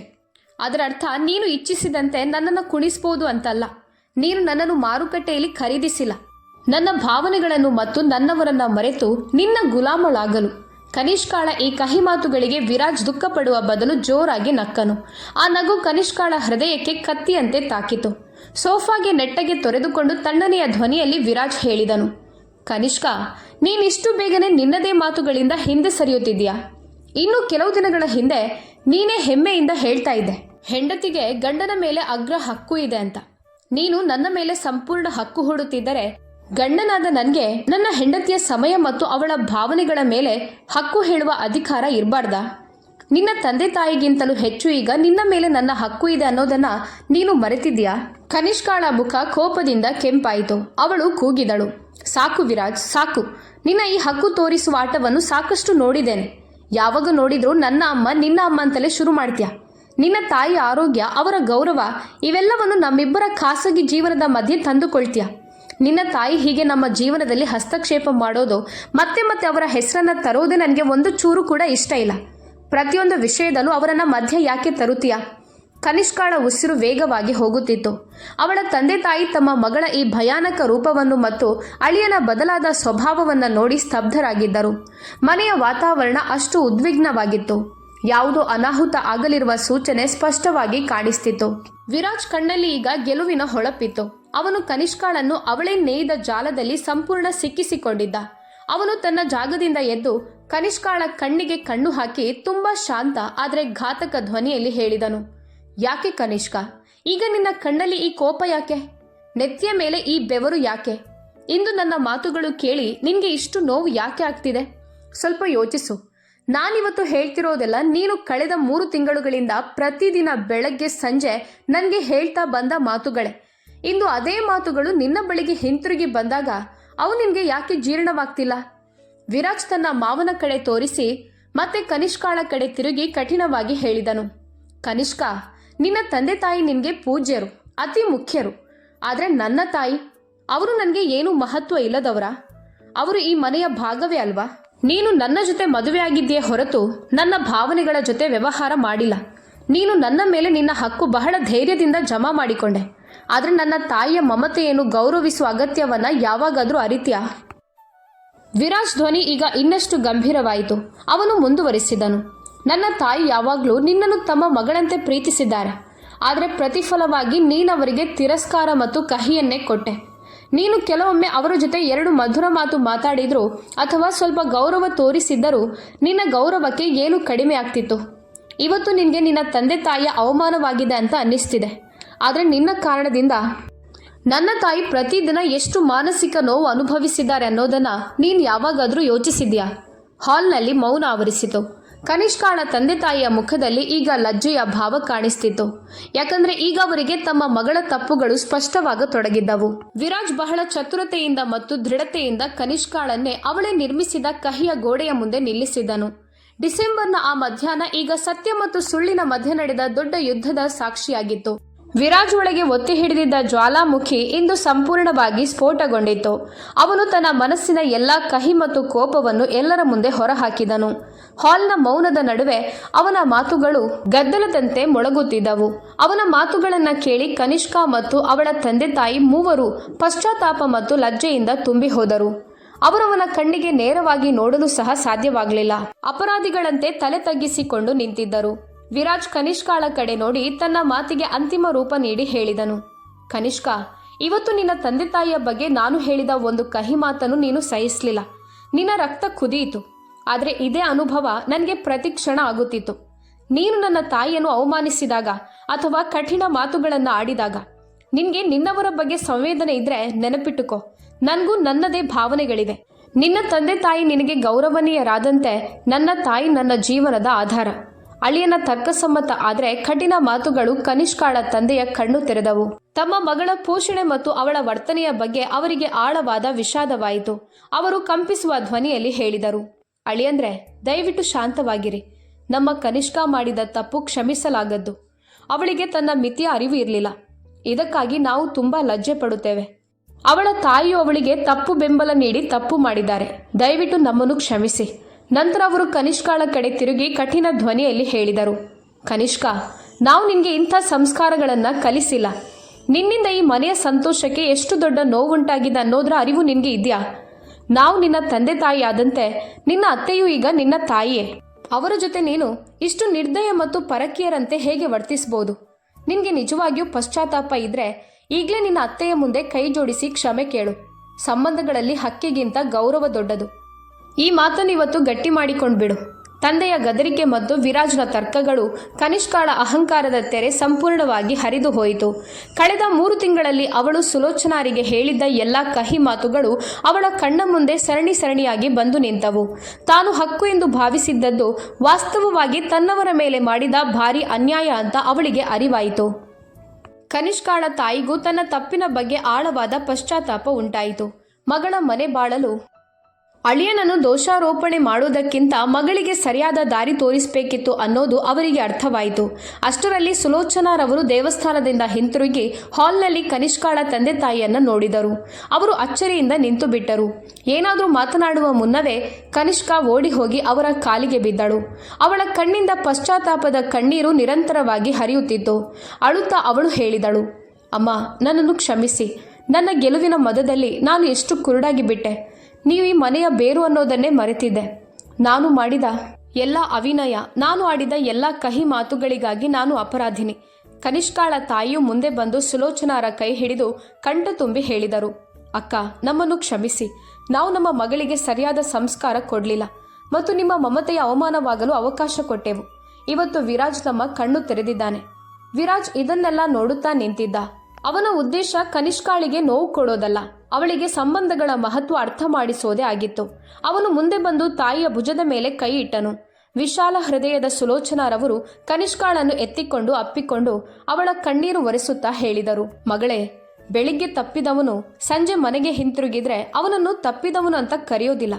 ನನಗೆ ನಿನ್ನ ಮೇಲೆ ಯಾವುದೇ ದ್ವೇಷ ಇಲ್ಲ. ಇನ್ನು ಮುಂದೆ ಈ ಮನೆಯಲ್ಲಿ ಹಿಂದಿನಂತೆ ಸಿಹಿತನ ತುಂಬಿಸು ಅಷ್ಟೇ. ಆ ದಿನದ ನಂತರ ಮನೆಯ ವಾತಾವರಣ ಸಂಪೂರ್ಣವಾಗಿ ಬದಲಾಯಿತು. ಕನಿಷ್ಕಾ ಸಂತೋಷದಿಂದ ತನ್ನ ಜವಾಬ್ದಾರಿಗಳನ್ನು ವಹಿಸಿಕೊಂಡು ಹಿರಿಯರನ್ನ ಗೌರವಿಸುವುದನ್ನು ಒಪ್ಪಿಕೊಂಡಳು. ಸ್ನೇಹಿತರೆ, ವೈವಾಹಿಕ ಜೀವನದಲ್ಲಿ ಹೆಂಡತಿಗೆ ಗಂಡನ ಮೇಲೆ ಹಕ್ಕು ಖಂಡಿತವಾಗಿ ಇರುತ್ತದೆ. ಆದರೆ ಆ ಹಕ್ಕು ಅಹಂಕಾರವಾಗಬಾರ್ದು. ಕುಟುಂಬದ ಇತರ ಸದಸ್ಯರು, ವಿಶೇಷವಾಗಿ ತಂದೆ ತಾಯಿಗಳ ಸ್ಥಾನ ಮತ್ತು ಗೌರವ ಅಚಲವಾಗಿರಬೇಕು. ನಮಗೆ ನಮ್ಮ ತಂದೆ ತಾಯಿಯ ಅವಮಾನ ಸಹಿಸಲಾಗದಂತೆ ಜೀವನ ಸಂಗಾತಿಯ ತಂದೆ ತಾಯಿಯರು ಗೌರವಕ್ಕೆ ಪಾತ್ರರು. ಸಂಬಂಧಗಳಲ್ಲಿ ನನ್ನದು ನಿನ್ನದು ಎಂಬ ಗೋಡೆ ಮನೆಯನ್ನೇ ನಾಶ ಮಾಡುತ್ತದೆ. ತವರು ಮನೆಯವರು ಮಗಳ ಗಂಡನ ಮನೆಯವರ ವಿಷಯಗಳಲ್ಲಿ ಹಸ್ತಕ್ಷೇಪ ಮಾಡೋದಕ್ಕಿಂತ ಮಗಳಿಗೆ ಸಂಬಂಧಗಳನ್ನು ಹೇಗೆ ಉಳಿಸಿಕೊಳ್ಬೇಕು, ಹೊಂದಾಣಿಕೆ ಹೇಗೆ ಮಾಡಿಕೊಳ್ಬೇಕು ಎಂಬುದನ್ನು ಕಲಿಸಬೇಕು. ತಪ್ಪು ಬದಿಯ ಬೆಂಬಲ ಕೊನೆಗೆ ಮಗಳ ಮನೆಯನ್ನೇ ಹಾಳು ಮಾಡುತ್ತದೆ. ಕೆಲವೊಮ್ಮೆ ಮೌನ ಸಮಸ್ಯೆಗಳನ್ನು ಇನ್ನಷ್ಟು ದೊಡ್ಡದಾಗಿಸುತ್ತದೆ.